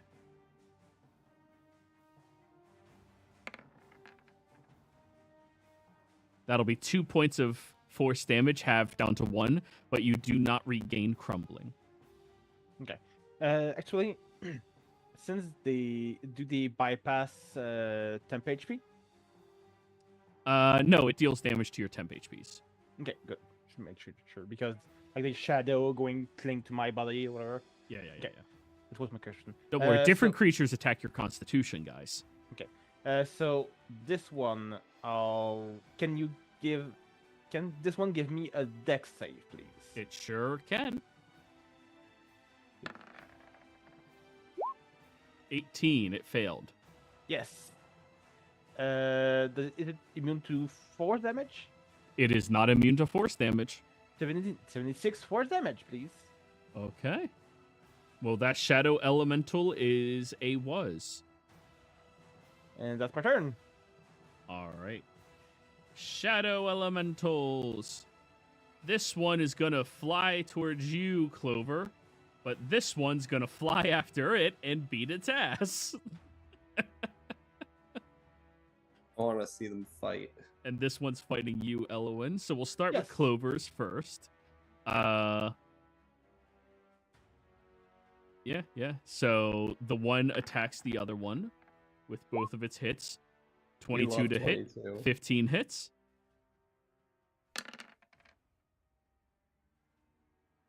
Eight and ooh. That is 23 points of damage. The other one looks incredibly pissed off at the first one, however, does not engage with fighting it, provoking an attack of opportunity. Which will hit it again. For 10 force damage. Now, this one's going to keep trying to hit you, Clover. Oh, just look at the first rolls. 20 and 11. 20 hits. For 8 force damage, con save. Maintain concentration on your spell. And of course, you have crumbling. Yep. You're good. Clover! One attacking me. Oh, thank you for reminding me. I get to attack Of you. course. Yeah. Of course. Left and then right. 20 and 17. I tried to cast shield, but can't. So both hit. Why can't you cast shield? I already cast a spell this turn. No, it's only on the actual turn, not on the round. Oh, okay. Shield so the second one doesn't hit. Yeah. So the first one still hits you with the shield. Okay. Yes. 13 force, and you have the crumbling condition again. Clover.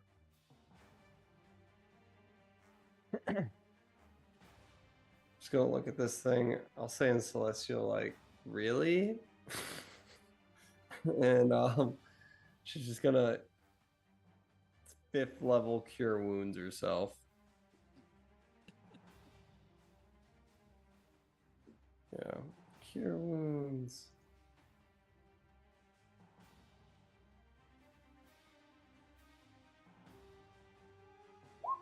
Any low rolls on that?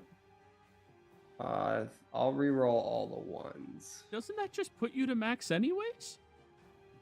Yeah, but I like re-rolling ones. Okay.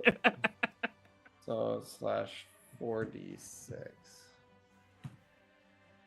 There we go. So I'll add 11 to that, so 52. So I'm almost max. Oh, okay. I'm sorry. When I look at your token, it looked like you were 90 out of 102, so I was like, I mean, sure, keep rolling, but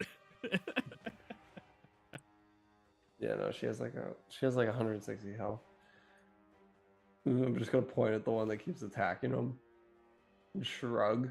I guess I'll go right here, still flying. That's my turn. alrighty. Next up, Casimir. I'll put L1 heading on up. Moving on up. Down the streets. And smash. That'll hit. And bite. For 31. For 37. I'll bite again.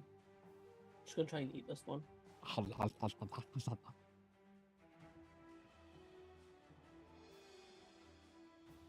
Oh, 33. There it is.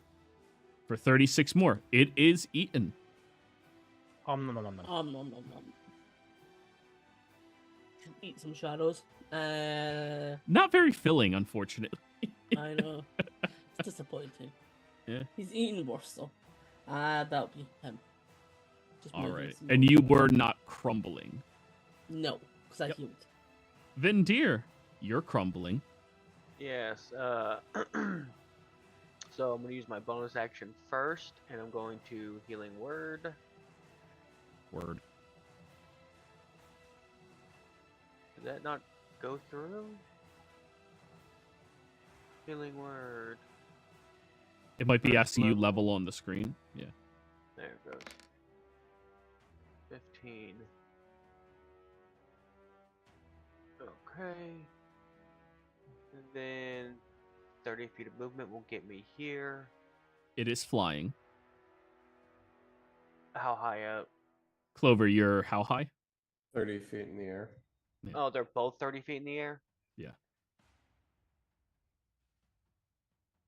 They've been chasing after her the whole time. Let me see if I have something stupid. I don't have anything I can chuck. Alright. Hit him with a rock. Actually, I Yeah. have a mace. Can I just chuck a mace at it?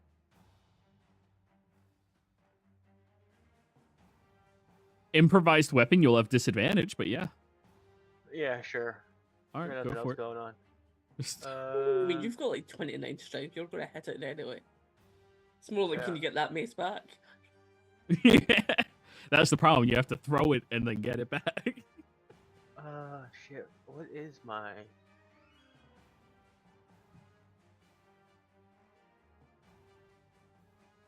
Is that a plus 15? Yeah, there you go.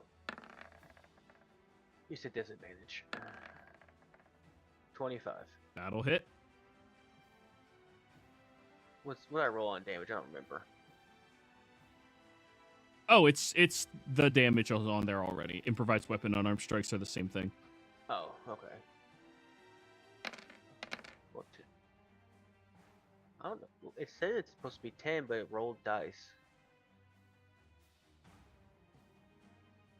I don't know. 10. It's supposed to be 10 damage. With Okay. a mace, like I just chucked the shit out of it.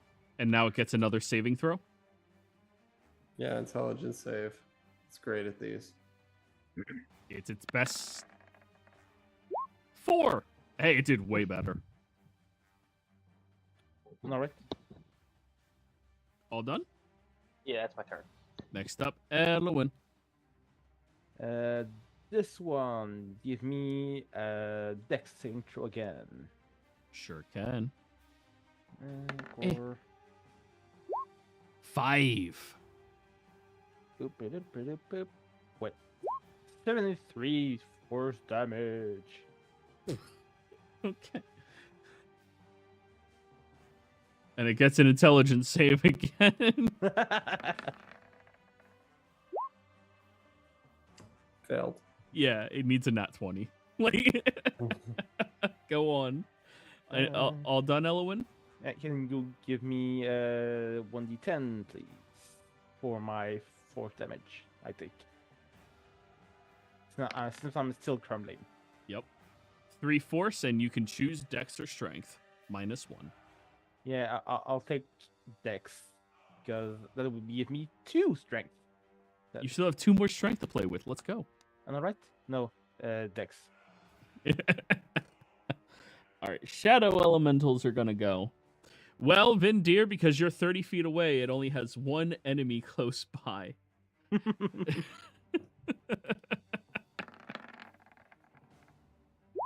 15 hits.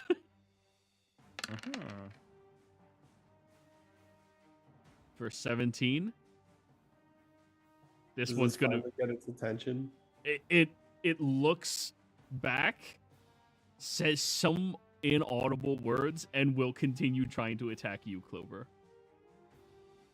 These things seem a little bit more in... Oh my god, that was almost 2 nat 20s. Well, they both hit. Just looking at it like, this doesn't seem like it's working out for you. 8 and 19. 2 con saves TC 10. And crumbling once again. Yes. You did it. You're good. You need to roll nat 1s. 2 of them. Actually, realistically, you need to roll, what, 4 nat 1s in a row? Yeah, I need to roll 4. Clover, your turn. She's gonna look at it. This is dumb. And she's gonna heal herself again in front of it. I'm gonna use a 3rd level cure wounds.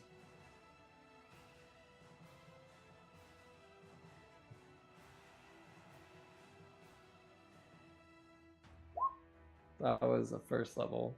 Don't mind that. I don't know why it didn't let me change the level. That's weird. Wait. Third. Here we go. Yes. 27. Did I get any ones in that? Nope. You got a 2. I'll just take the 27 hit points. All right, and you are no longer crumbling. All done? Yeah, that's me. Casimir. Leaping and blink. And hitting it as you're falling. Yep. Smack. That'll hit it. That'll kill it.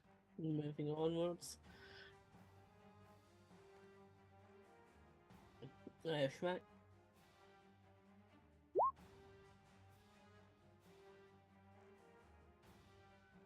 How do you want to do this? You know, like that kind of like Beyblade move from like Monster Hunter, where it's like goes up the tail, the spine of the dinosaur, and just like rips through them. Essentially, just like charges through them, like just like spinning with a great sword. Hell yeah. And as the last of these shadow elementals die, are you all done, Casimir? Yeah, that's me. Vindir.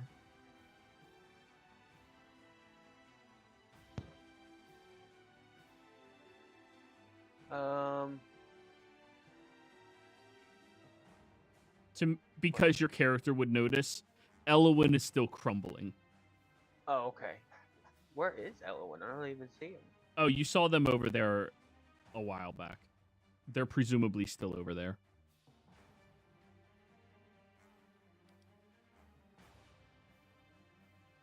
Oh, I will just cast a cure wound on myself if he doesn't. I'm trying to see if I can. 60.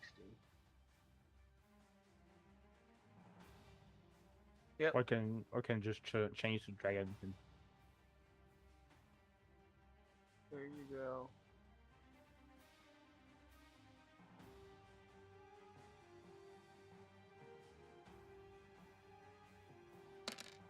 There you go. Yay! No more crumbling. Thank you. And now we are out of initiative, everyone. Yay!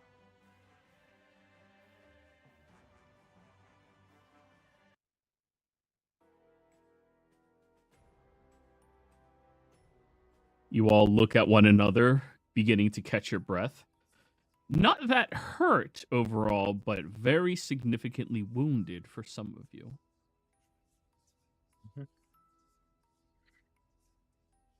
All right, is your health bar right, Clover? My She has 2 for some reason. The green one doesn't matter. The blue one's the one that counts. Okay. Your blue one's just empty on mine. That's why I'm asking. I think that's just you. The blue one's full for me. Oh. Okay. Well, almost. It's missing some, but like. Yeah, the blue's basically full. I think like Okay. not much off at all.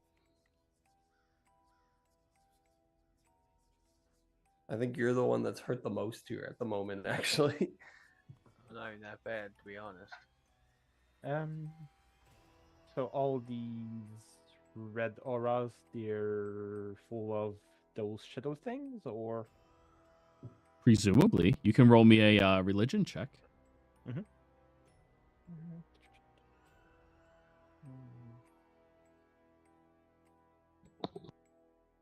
27.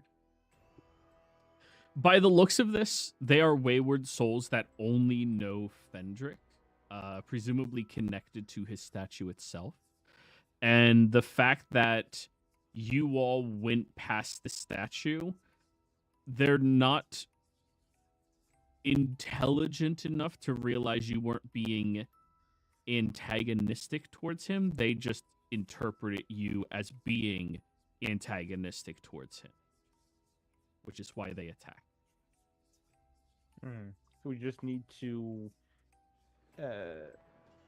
not put a shadow in these red circles. Well, it's not the shadows. It's you didn't do anything like towards the statue of their god that they revere. Mm-hmm. You know, some people think prayer is a kind thing. Mm-hmm. When I look at all these, what's the word? Pieces of the statue, could I piece out what it looked like before? Survival check. If you have masons, you can roll that. Nobody has masons, right? I do. Roll masons, and if you have survival, you have advantage. Oh, You're using wisdom. Wait, give me a sec. Smith, Hutchison. Don't have Mason for some reason. Huh.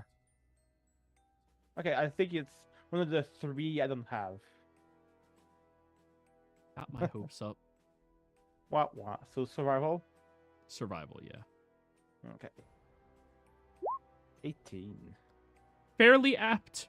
You pretty good guess of what it presumably looked like and the majority of the pieces around. Okay. I'll cast Fabricate to put the statue back together. All right. As the statue begins reassembling upwards, you notice 2 aspects of it are missing. Nowhere around here to be refixed. The face, completely gone. Non-existent, missing. Okay. The stonework that would have made up his face seems to have been misplaced someplace else, or perhaps still carried for worship by a different entity. The other thing you notice is his heart. In the middle of the chest where the heart would be is also missing. Okay. And as you bring the statue up, you notice all of the wisps begin to drift away. Huh. Okay. This is going to be a little weird for a second, guys. Put in the void. Put it back. Put it back. There you go. Okay. But as soon as you do that, you hear falling of ruins and different crumbling stone over on the right side. Oh, okay. I'm When going you- to go. When you all look over, you see this individual stepping out. Draped in robes of dark gray wool, the hem torn and feathered by centuries of ash, his face is half shrouded in shadows. Not by magic, but by some spiritual erosion, as if the memory of him is partially forgotten even while he stands before you. His eyes are silvered glass, reflecting not light but emotion, flaring bright when truth is spoken near him. His voice is dry, brittle, like leaves snapping underfoot. As he steps out, he looks at you all cautiously. You saw them, didn't you? It wisps. The shadows that flicker where names used to be. Yes, we did. They are not ghosts, no. Ghosts have stories, regrets. These are remnants. The whispering cast-offs of a forgotten god's flock. Perhaps this god is not completely forgotten. The eyes flicker over towards the statue.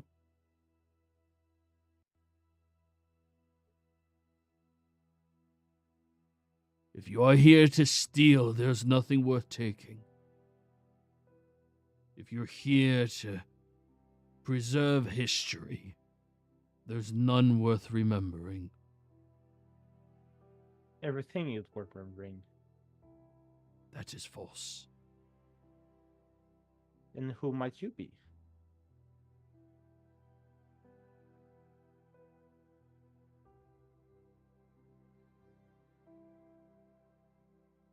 Me. You are the first to ask that question in centuries. My name is Monix.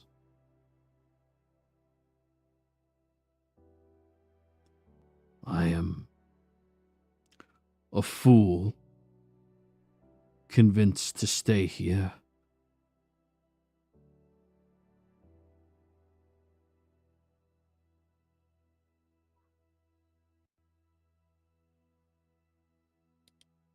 He looks at you, Clover, and he tilts his head to the side with a sense of recognition.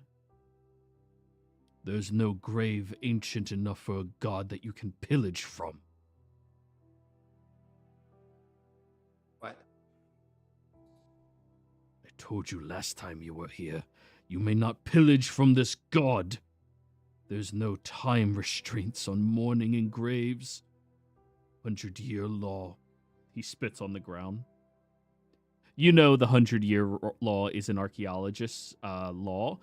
Something needs to have been dead for 100 years and buried for that long in order for it to be considered archaeology and not grave robbing. Mm-hmm. Wait. Let him reply to sorry. He's getting his interactions. Mm-hmm. I think you have me confused for somebody else. You are the one, the Gale. And when he steps a little closer, he blinks. But now you are a woman. Mortals are strange. It must be weird being a shade that's stuck here. A memory of something that doesn't exist anymore. Must drive you completely mad. I'm not mad, he is. He points at nothing. There's nothing there. Of course not. But you may not. You may You're not steal. Real. I'm real. I've been real. I'm the last to be here. You're a guardian like all these other spirits. Makes you feel better. You're the realest guardian of all of them. It's an existential crisis. Roll me intimidation? Like, he is crazy, so. I'll use a luck point for advantage. A 30. I'm not real. My purpose in life is to be here. I must preserve his honor. Let everyone know he's not. He's good. He had good. He's gone, and I am. And he just starts keep mumbling to himself as all of you realize Clover has put this man into an existential dread. Mm-hmm. Good job, you broke him. Would I know anything else about the god from the statue god? The god that the statue reference. Fendrick, the guy. Fendrick.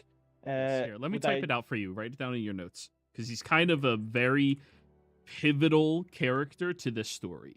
Okay. Would I seen any picture of him somewhere? Nope. No. So would not know what his face looked like. Nope. Okay. Fendrick's entire. You're ancient, proficient in religion, and actually, Vindir, you would just know this based off of what you've been researching for a year.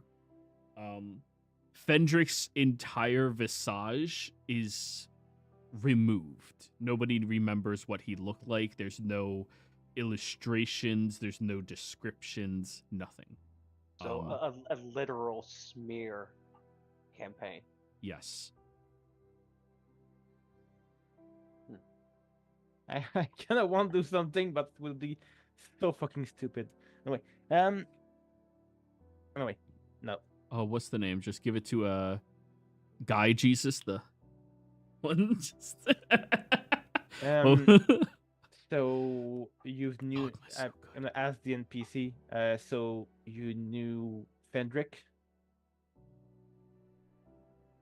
Does one know the gods? No, I've met him. I've spoken with him. I've lived with him. I loved. I've grieved. I've destroyed. You've seen what he looked like. Look at Elwin. You don't get it, do you? That's a shade of him. Yeah. No, that's him right there. It's the memory of him. Okay. I am Monix. Monix, you never left here. You've been here since you were born.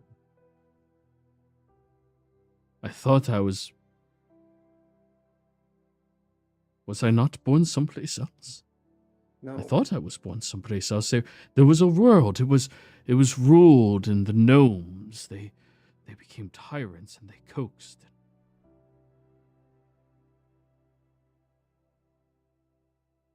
I would like an insight check. Anybody proficient in insight? Gaslight this man. I don't have proficiency, but if I can feel feelings, would Sure. that count? Yeah, absolutely. Yeah. But you better take proficiency soon. I haven't There been we able go. to. Fair. Damn, Ella, you have not rolled higher than like an 8. I know. Jeez. Still 17 is pretty good though. Yeah. Unfortunately for this check, 17 is not going to yield much. However, the 27s across the 3 of you fuckers. This entity, despite what Clover is saying, seems to be a real spirit. Someone who stayed by Fendrick's side ever since Fendrick fell. And the fact that he's been out here possibly completely alone, other than some stragglers here and there over the past some thousands of years, is a testament to how powerful his mind was. And now he's being tortured by Clover, so he believes he is just a figment of imagination. I'm gonna ask him. Would you mind if I peered into your mind? I'd like My to. mind? No. No, you can't see it. You're not allowed to see into my mind. No. Please. No, it is safe. It is safe. Can I do persuasion, or is that's a no? He is too devoted to allow you to do something that goes against his instructions. Okay. Because no one can see what he looked like before. Yeah. What did they look like? What did he look? Did I look like? Am I he? Is he me? And I'm him. But I've always been. But what about my family? They moved on. I knew they moved on. I ushered them. I saw them passage. I saved them. I saved them from the abyss. But I am him. So it's his family, not my family. And he just keeps going into an endless cycle of ramblings like that. Clover seems to have significantly broken his mind. You need to move on. Could I cast Greater Restoration to help him, or it does not? You can try. Restoration on the guy. Oof. Okay. I will say that clears up the gaslighting you did, at least. Ellen, Yes. You need to move on. You've done all you can. No. How many times can you keep picking up a broken piece of glass and trying to put it back together? How many times are you going to cut your hands up doing this? I have a job. I have a purpose. You will not sway me, You've minx. served your purpose. I have not. What is your According to purpose? who? My purpose is to pass on what he demanded. And what did he demand? Only those worthy of it will know. There's no one that's ever going to be worthy. Well, you are a pessimistic little bitch. I'm trying to tell you that this is folly. No, this is me. I'm Monix. Monix, you're not real. Guys, this, like, can you keep your woman quiet? You can't say that in this day and age. One, rude. And two, Monix, I'm the only one here trying to help you. You need to move on. That is clearly a lie. This strange humanoid turned dragon turned humanoid. You're What is wrong with you? There's a lot. You don't want to go into that. That'll send you into a whole other wave of things. I am So- accepting of the non-creature entity because they have tried to assist me, and thank you for that. And for that, I shall offer you the riddle that is meant to open the chamber of withering roots. Thank you. Do you believe yourself worthy of Fendrick's last wishes?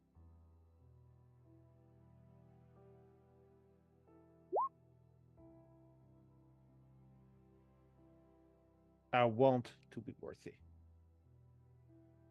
Correct answer. What crime was Fendrick guilty of?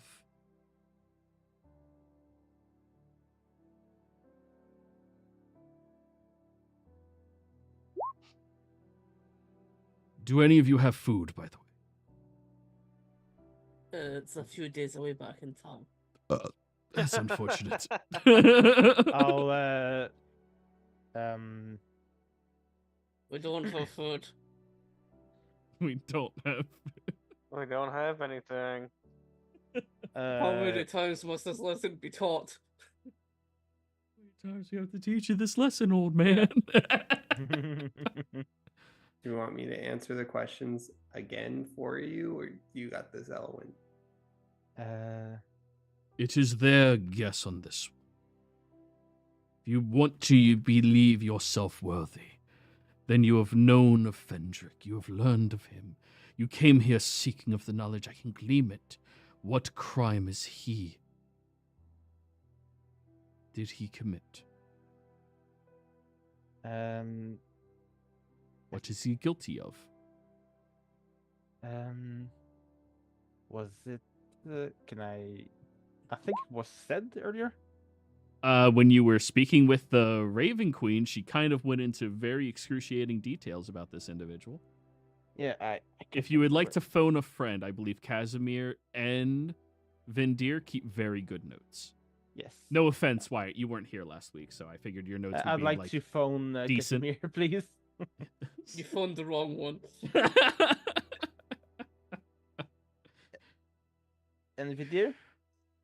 If they're talking about guilty and that's why he's locked away dead in a sense in the abyss, is because he's the only one who would and could do it. No, it's why. It's the question is what is he guilty of? Because why did the Raven Queen overtake him? She was more true to the ideals of what death was actual to be, but there was an actual cause behind it. I do think circumstances. I was gonna say, I'm pretty sure. I thought it was circumstance. Like he was just in a Something- shit position. But I think he started. I think he started to drift away from his purpose. I'm trying to remember. Yeah, that's true too. I mean, I Started think it to was drift away yeah. from his purpose and deviated, and that's why she stepped in. Basically he wasn't doing his job, so she started doing it, and then at the same time, for Exium, he was willing and able to be a sacrifice too. So He originally was serving Exium, unbeknownst to himself, but then when he decided to stop doing it, he did the sacrifice bit.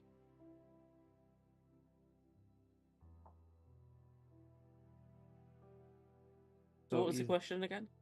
What he's guilty of? What crime is Fendrick guilty of? Believing. In what?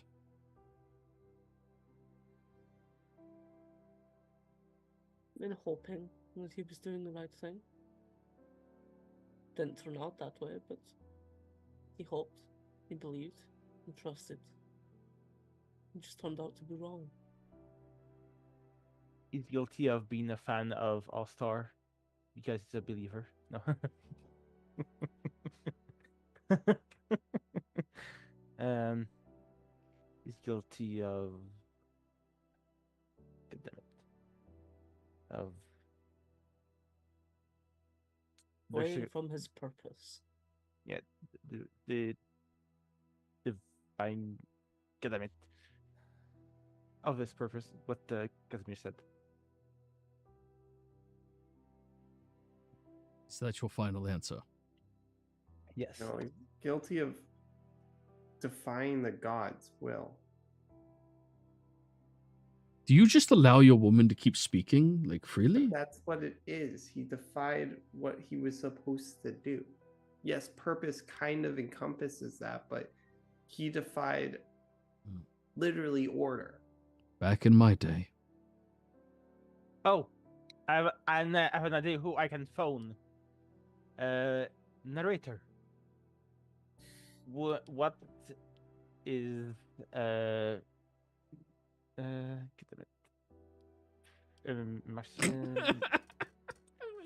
need to type this. What would be Fendrick's crime? What was he guilty of? Yeah. Let me just type it out for you guys. Yeah. Sorry. I'll remember that for next time.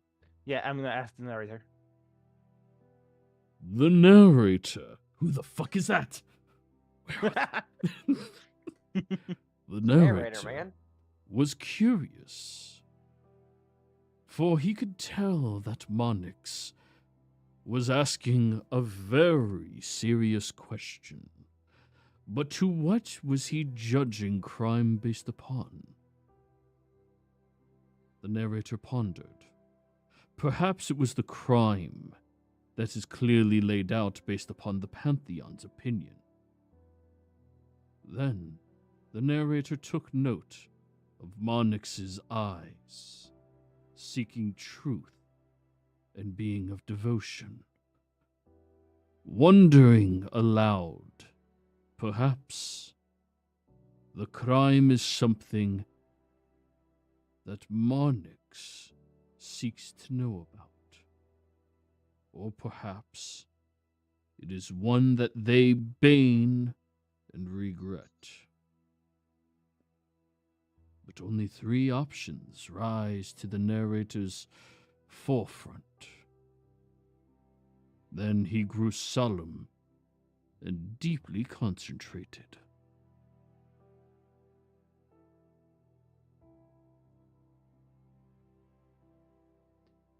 Whoever the hell that guy was. Shut up. I wish for that too often as well. Imagine living with it. If you allow things to keep speaking out of line.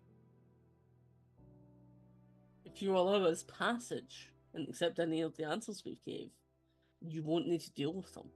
I am Yeah. waiting for you to confirm whatever answer you wish to give.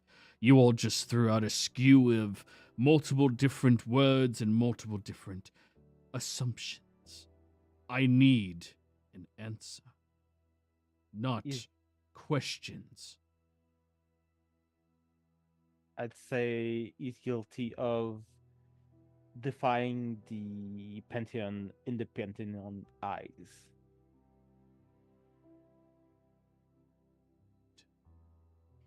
You are correct.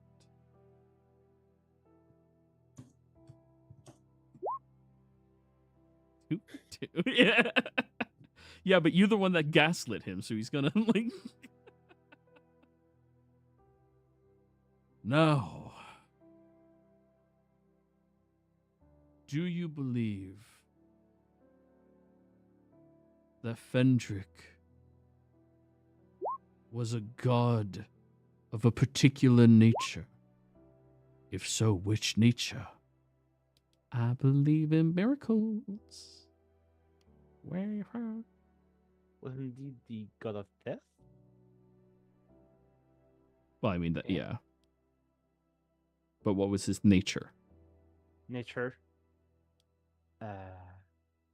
Nature. Benevolent? Incorrect.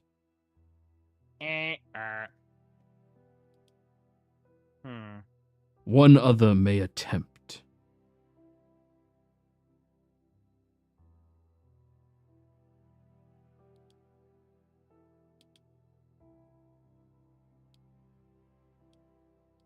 You can answer it, but I don't know. I don't like how you worded it. Yeah. I was kind of thinking kindness. I was Offering thinking those that die a purpose. It is a kindness. empathy. Yeah, I think that works.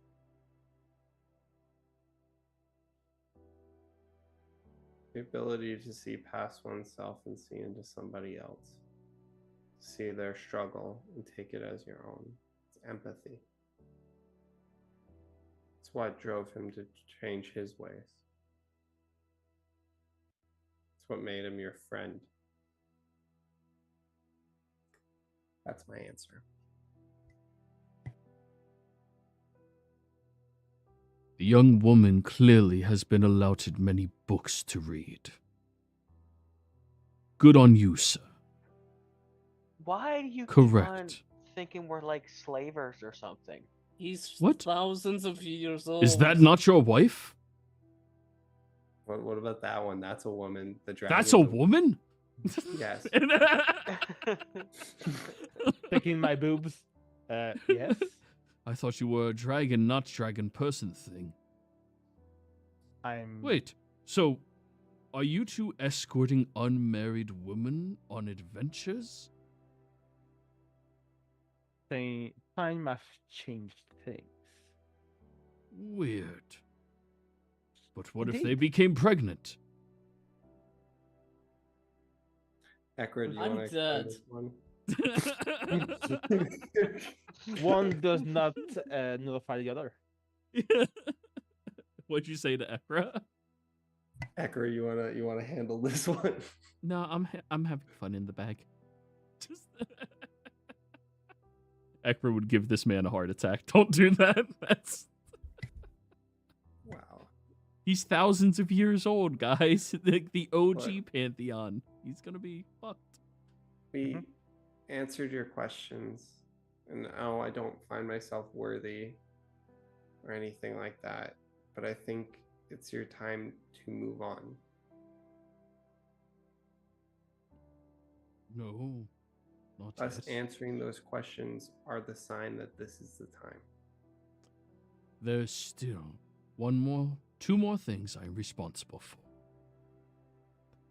The next is the true riddle. Hand out. How many riddles do you have? Well, those were just questions more than anything. You said there were riddles. Wait, what are you trying to be, the god of riddles? No, I'm not a god. I'm a servant. I know. Are you trying to be one? I didn't No, say you this are a is what he god. told me I had to do. This is why I've been here. Just let me do the thing I'm supposed to do. I've been here for thousands of years. Let me do the thing. You know he's dead, right? He's not gonna care. He's not dead. He's And forgotten. I've been here for just please, like I've been preparing myself for this. Oh.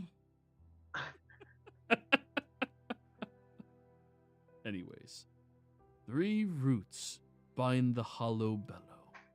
One of sorrow, one of flame, one of bone. Touch not the one that still remembers, or the chambers will bury you whole. Kneel to the one that never grew. Speak to the one who hears no name. Only then shall the root path open, or else you feed the roots the same. Okay, very important point first. Yes. Do you hear the point that says, touch not?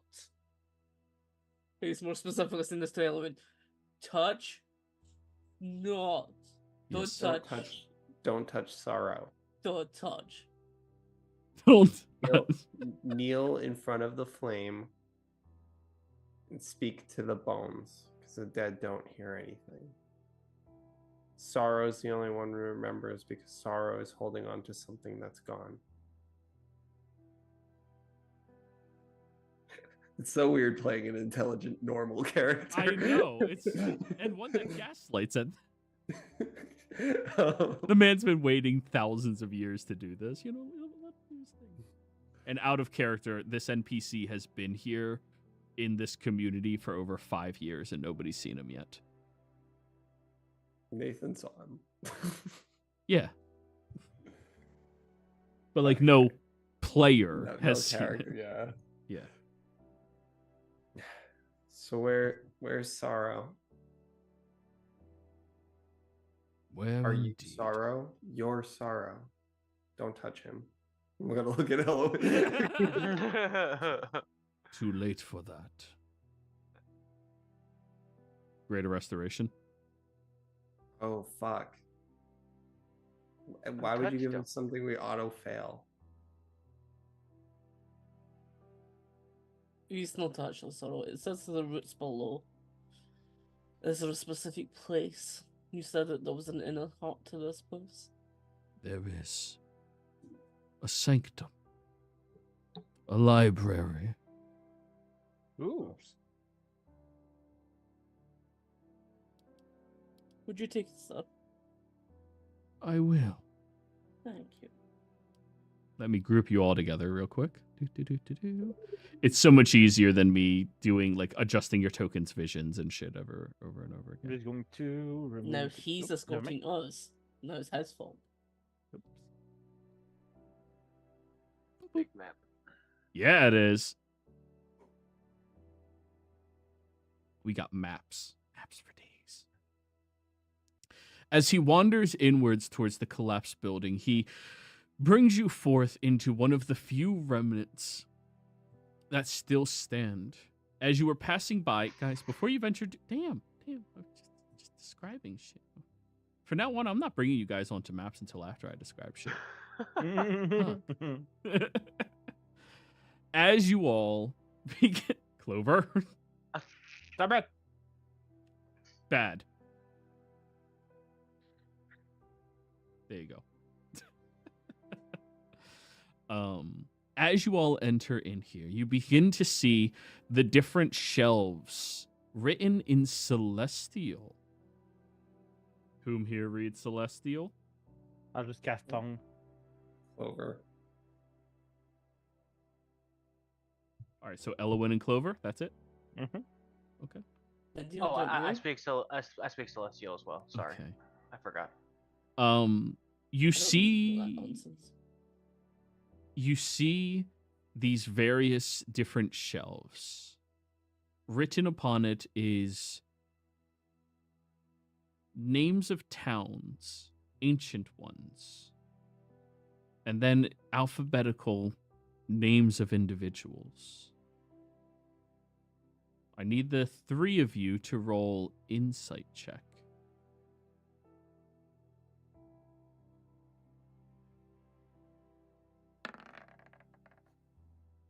That's 24.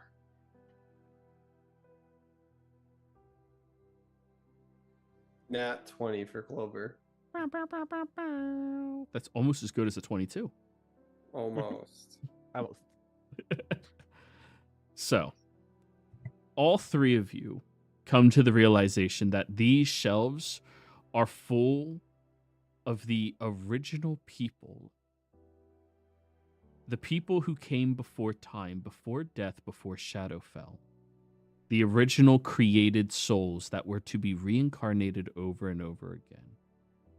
These are all of their stories, every single one. The original individual sent into the abyss.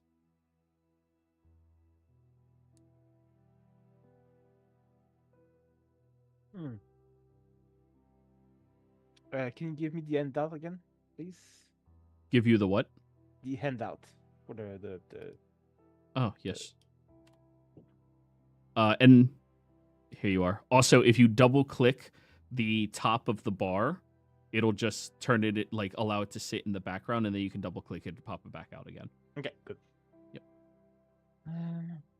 3 roots bind the hollow below, one of sorrow, one of flame, one of bone. Touch not the one that still remembers, or the chamber will bury you whole. Kneel to the one that never grew. Speak to the one who hears no name. Only then shall the root path open, or else you feed the roots the same. So we should not touch the books because they're the one that remembers. I will leave you all here. Your fates are your own.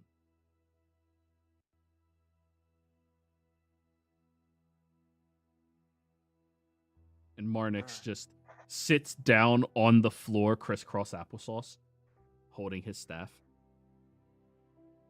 Completely disassociating. Well, let's not touch anything until we know what this thing looks like. I'll make a little reverence saying like thank you to him. Go up and check what runs the I'll cast detect magic. What does this section look like? Where you're at, in here? The chamber you are looking at forward is filled with books ripped from the shelves and thrown asunder. Books cast around haphazardly as if somebody was rummaging and trying to find their way through. As you peer through here, Vindir and Elowin and Casimir, yeah, not Natalie, you all notice there's a section of the floor work that looks like it's been swirled into itself, and you see the remnants of a skeletal finger sticking out from it. Okay. Is it what? How to put this? What's around the finger area? Like, could it be something that might be pointing to, or something that it was trying to grasp at last second? There's a couple of books near it, but it looks like the stone, unlike everywhere else where it's relatively even, like kind of swallowed the hand associated with the finger.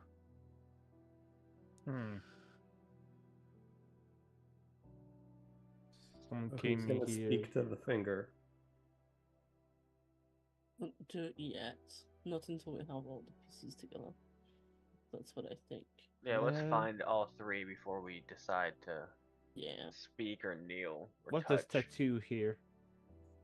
That statue there appears to be a very large mechanical object. Arcana or religion checks. Arcana. Does there look to be any book in particular that seems burnt? Well, go ahead and roll me a perception check, Casimir, as you go looking for it. Elowin, 23 Arcana.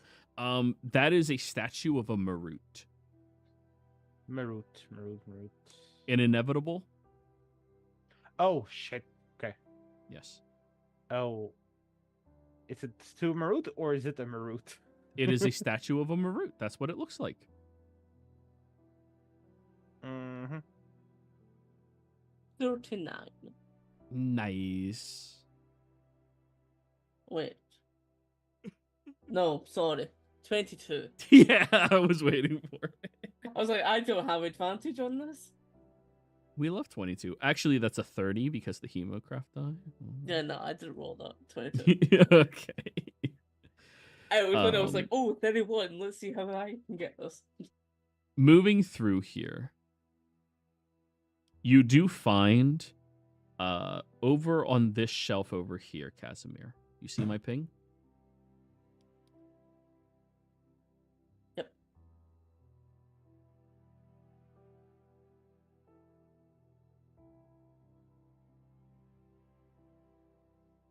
You see that there is a singular tome on this shelf.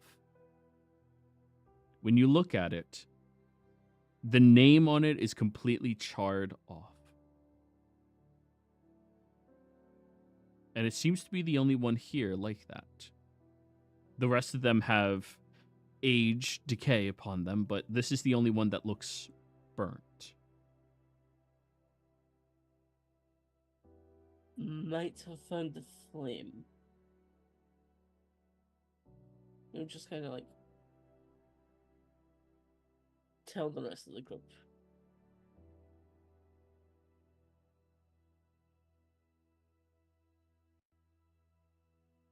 So the finger is the bone, the book is the flame, and what else do we need? Sorrow. Sorrow. Would that be our friend there? He's very in sorrow.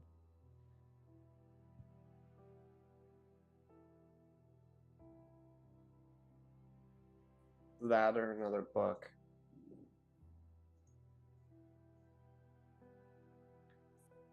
I guess I'm gonna look around for anything that looks like grieving or sorrow, of course. Anything like that lying around. Go ahead, roll me a perception check.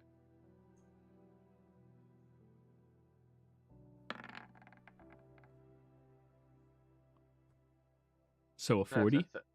A 30, but yeah. 30. Yeah. 10 minimum, not 20 minimum. Yeah, I wish. Somebody has that ability. So, you begin looking around a bit more, Vindir. You don't find... Actually, you would find it. When you go over here, tucked behind the corner, you see that there is a book kind of like put deliberately back there out of the way. Now, keep in mind, things are thrown asunder in this chamber, so it's not that strange that something was put over there, right? And when you look at it, I will whisper to you the name.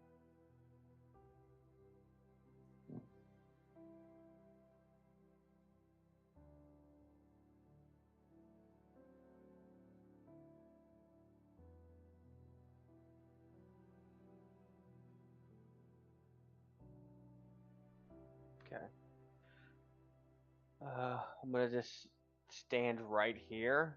I found it. I found the sorrow. And I'm gonna turn my back and just make sure that nobody tries to touch it. Yeah. Are you sure it's the sorrow? As you stare across over at Elowin. The book is called Tale of Misfit Advisor. I suppose. So the one is the book, the one is bone, and one's sorrow. We need to match which one's which. 2 books. Mine has its name removed. That doesn't exactly mean it hears no name.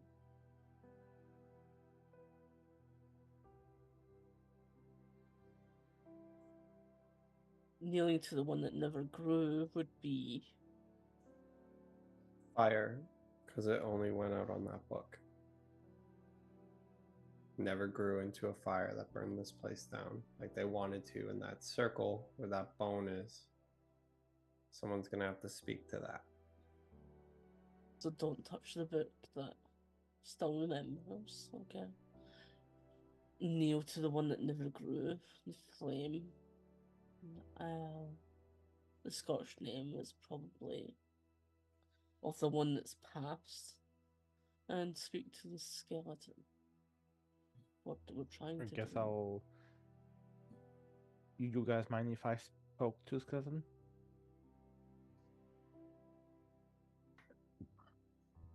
Go for it. I don't care. Oh, good evening to the finger that's poking out.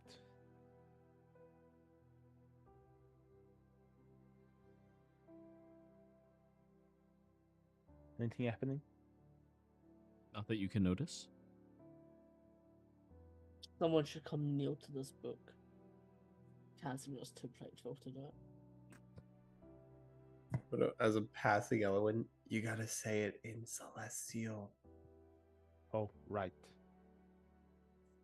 I'm You gonna have wait tongues up. for- You're saying it in all the languages. Mhm.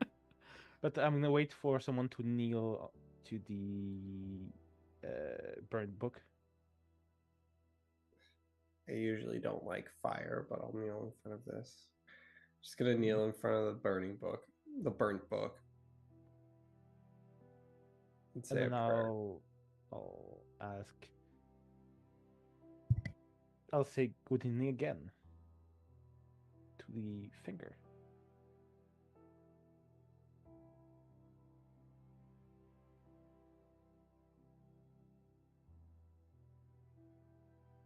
You say that. Mhm. Anything else? Let me just check the speed. The one who hears no name. Psych.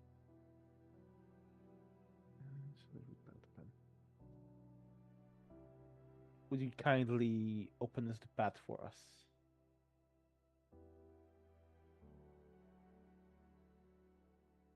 Nothing appears to happen. Hey, write it in front of it. It can't hear. Oh, right.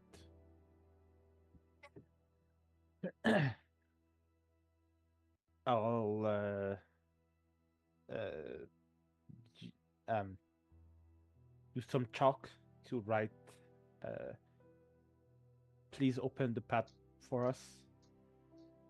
Okay.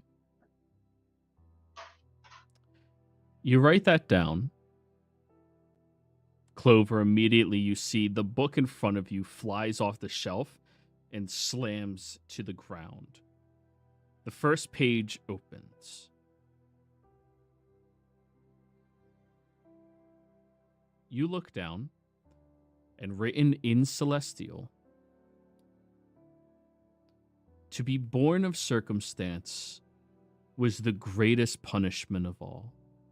To be associated with one so unnervingly immature. To be the opposite of one so hopelessly in love was the greatest insult to my existence.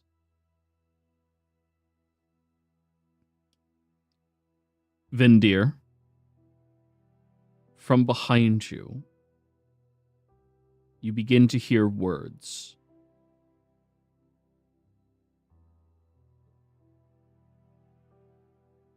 I'm gonna slowly turn around and look at whatever's speaking.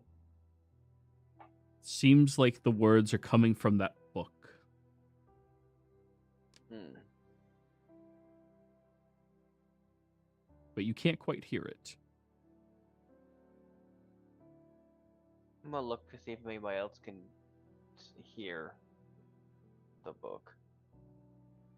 Nobody else seems to be reacting. Clover is currently kneeling at the book that's now in front of her, that's slammed open.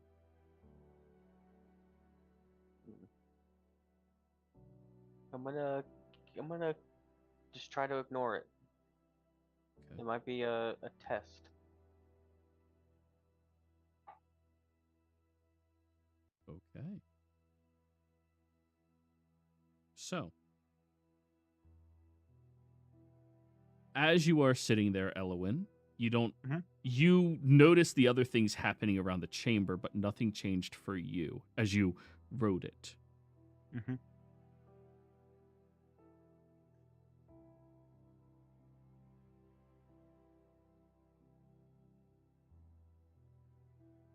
Anything? Please speak louder. Please speak. Do you say that out loud? No, I write it down. Okay. As you continue to write down, Clover, you notice the book begins moving closer to you.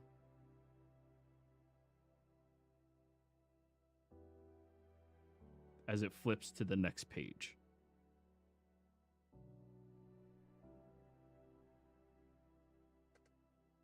What does it say? I mean, she's just sitting there praying. Okay. As it flips open to the next page, everything was perfect. Everything was fine until she decided we weren't worthy. We did not deserve to embrace the sky above. We did not deserve to understand what was happening beyond. She chose different forms for us. Joey, I'm gonna grab Clover and pull her back 5 feet. Okay. As you pull her back, you see the book begins moving, keeping up that same pace, moving towards her. Don't touch that book. I don't think this one's sorrow. It's still the flame. I think that one's sorrow because this one was the path that he gave up. He stopped following it. Maybe, but it also says don't touch the one that still remembers, and that is remembering a lot of stuff right now. You say so? Oh yeah, it is. I mean, And it's leeching on, trying to leech onto you. Like every foot he's pulling you back, it moves closer towards you. I think it's a matter of faith on this one.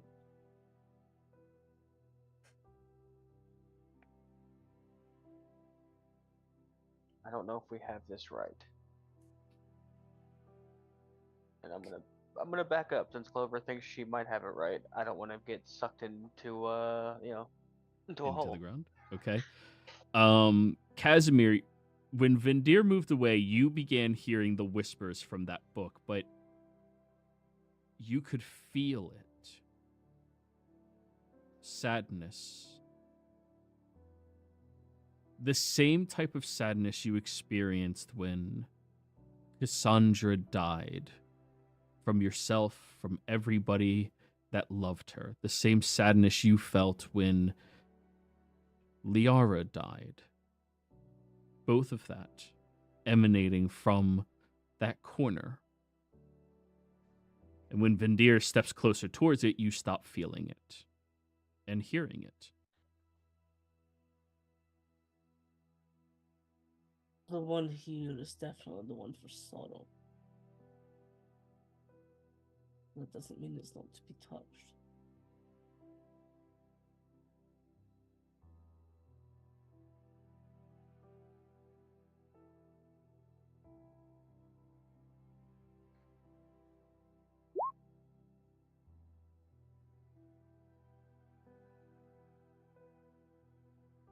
Question. See the finger? Yeah. Roughly. Could you tell what age that might be? It's to the Does it point look where... like an adult's finger or more akin to like a child's? Nature check.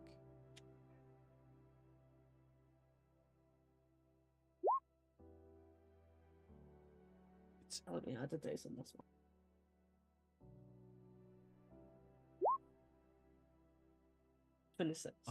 It's too well formed to be a child's, but it is too small to be like a typical human. It has to be a smaller humanoid race. Goblin, halfling, gnomish.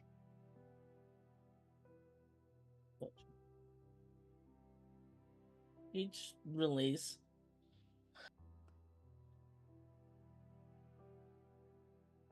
So, Clover, I do need you to give me a dex save as the book goes flying towards your face.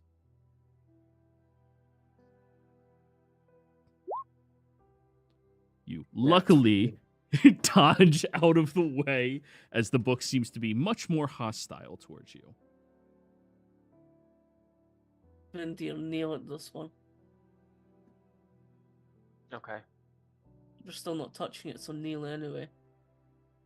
Yeah. I'll go ahead and kneel.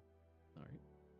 And as you kneel down, you begin to hear a voice emanate out from it.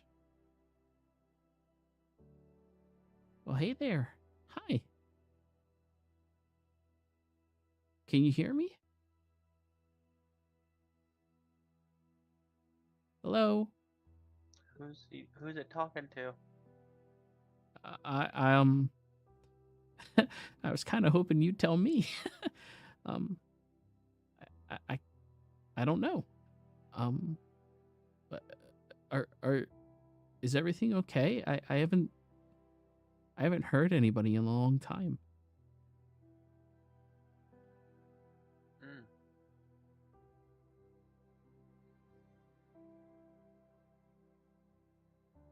Well, I mean, how long's a long time? That's difficult to answer too. Sorry, I wish I could be more helpful. I don't know. It's just I know it's been a while. I've just been singing songs, you know, trying to stay optimistic.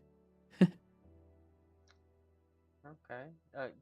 Can you open the pathway for us? Path? Wait. Oh. You're not him, are you? I don't even know how to answer that. My opposite? I don't think I am. Good. Good. That's mostly what I needed. He came here, I think. Who's your opposite?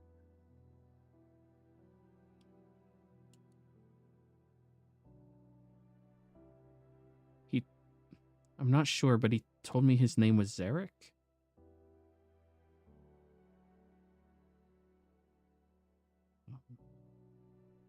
I don't know. I don't know. But he was angry and he was really upset.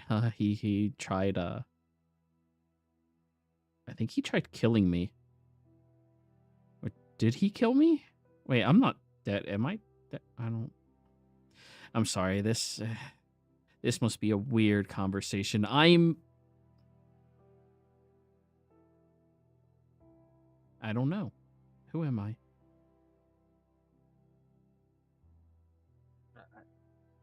I don't know.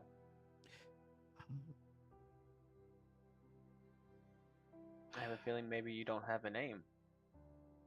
No, everybody has a name.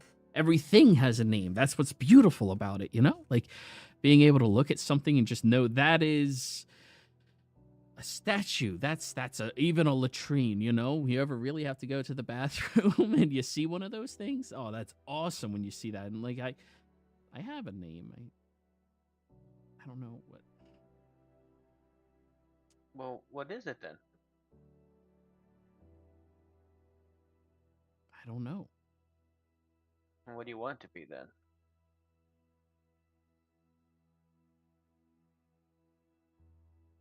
Something that makes people happy.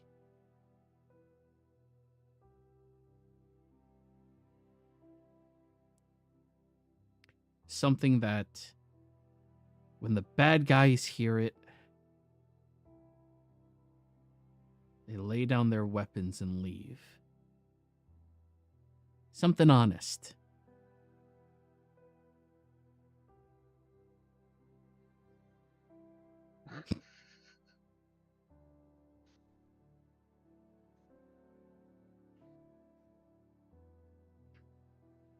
Well, I don't know of any name that will make bad guys put their stuff down.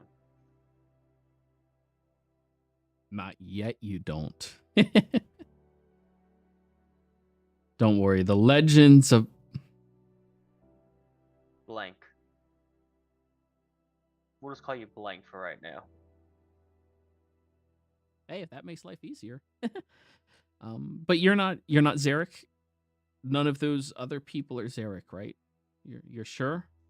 No. And Joey, have I heard that name before? You can roll me a history check. The DC on this is 40. God damn. Yes. Um, There is some information that is so obscurely rare. well, you know what? We'll try. You know, if I get a crit, it'll be a 34. That gets closer. No. I got a 30. All right. Yeah, I don't even know who that he is. can change shapes, okay? He can be anyone. He does it a lot. What's he turn into? Anybody he wishes to. Oh. When he came here at first, I thought he was a human, maybe? Kind of similar to well, not exactly like you. You're different. You're like a little blue. That's cool. Is that natural? Yes.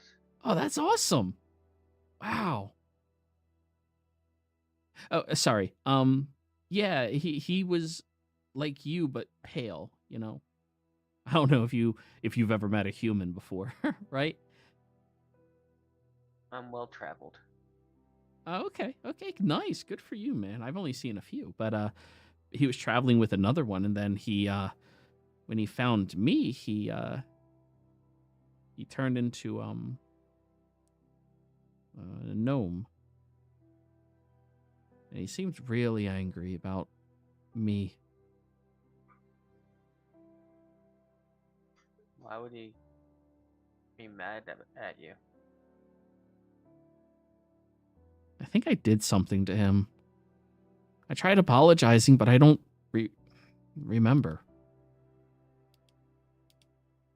I know I didn't mean to do it, you know.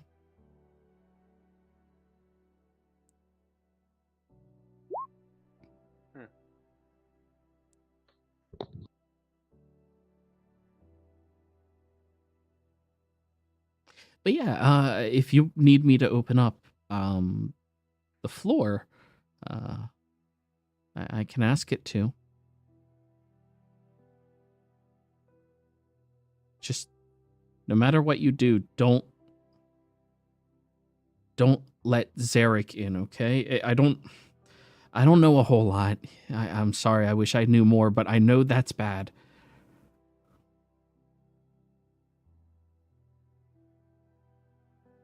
Yeah, I don't plan on letting him in. Is your name maybe Joey? Is this Marnax?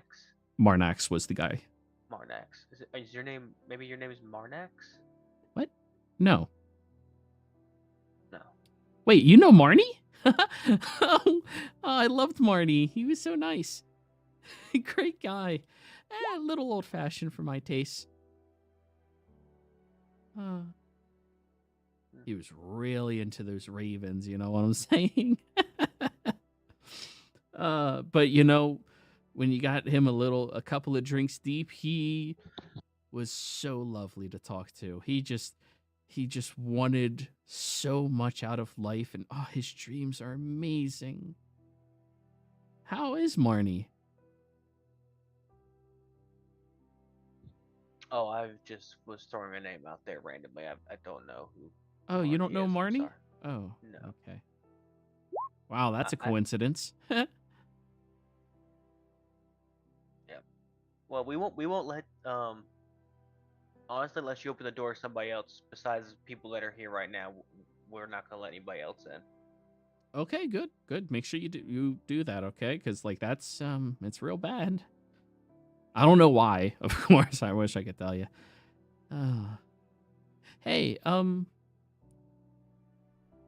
what's your name? Bendir. Wow, that's a cool name. What does it mean? Wind. Oh, that is awesome. Wow. I wish I had a cool name like that, you know, named after something so like relaxing and ever changing and something everybody loves, like a cool breeze, you know? Mm-hmm. Oh, that'd be great. No, I don't mean to be rude, but we're on time. Like, you get that door. Oh, yeah. Let me open that up for you. I'm sorry. And you all notice the floor around Elowin begins opening slowly. Clover, as soon as it does, the book shuts itself and rotates over towards the hole. Go back up a bit. You all notice that the book Clover was dodging expertly seems to be sliding over towards the hole that is now opening. Oh, wait, Vidir, stop it! Stop what? You see the book. You need to tell us to stop the book. Stop. I'm not touching anything. All right, well, the book goes down the hole.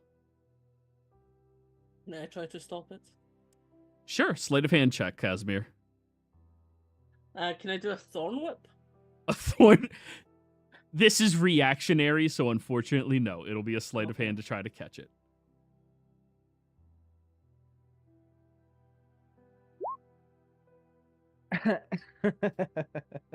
You had to tell us to not let the book go down the hole. Can I Look, try as well? No, I'm gonna be honest. Vindir honestly is not 100% sure which one you're not supposed to touch, and he's not touching shit until this trial is over. Okay, Elowin, you can roll me a sleight of hand as well. As you see Casimir leaping out, trying to dive, and the book just shifts and keeps going. I'll use my DM inspiration. You got a DM inspiration? Yes. Hell because yeah. of Funny joke, more than likely. no, because of the I put my time Oh off. yeah, you did your downtime early. Use it. 17. Okay, you, instead of touching it, because you beat the threshold, you see another book on the ground right in front of you, and you kick it as hard as you can at that book, sending it flying the opposite direction over towards the shelf. Vindir, you hear that first book you were speaking to the whole time. Jump down, I need to close it. Go, hurry. Everyone, go. I'll jump down. Whee! I'll jump down, but I'll cast. Do you have an action? Do I have an action, or before I jump down? You can do something if you want to as an action. I'll cast. I forgot the name of the spell.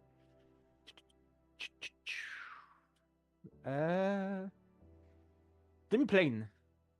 To it leads to my castle, Okay. but beneath the statue of a Marut, because I want the tattoo. Sure. Oh, he's stealing the Barut. Sure. We'll see how well that goes for you. Clover, Casimir, what are you doing? Your allies are quickly jumping down into the hole. Can I do something really Stupid? Yes. stupid? Yes. Yes. Yeah. I have a levitation potion. Can I splash it over the book so that it can't go down the hole? Yes. As the book leaps off the shelf and starts jumping, it goes into the air higher and higher. And down the hole I go. Casimir, you hear from the back corner. That was really funny. Good job.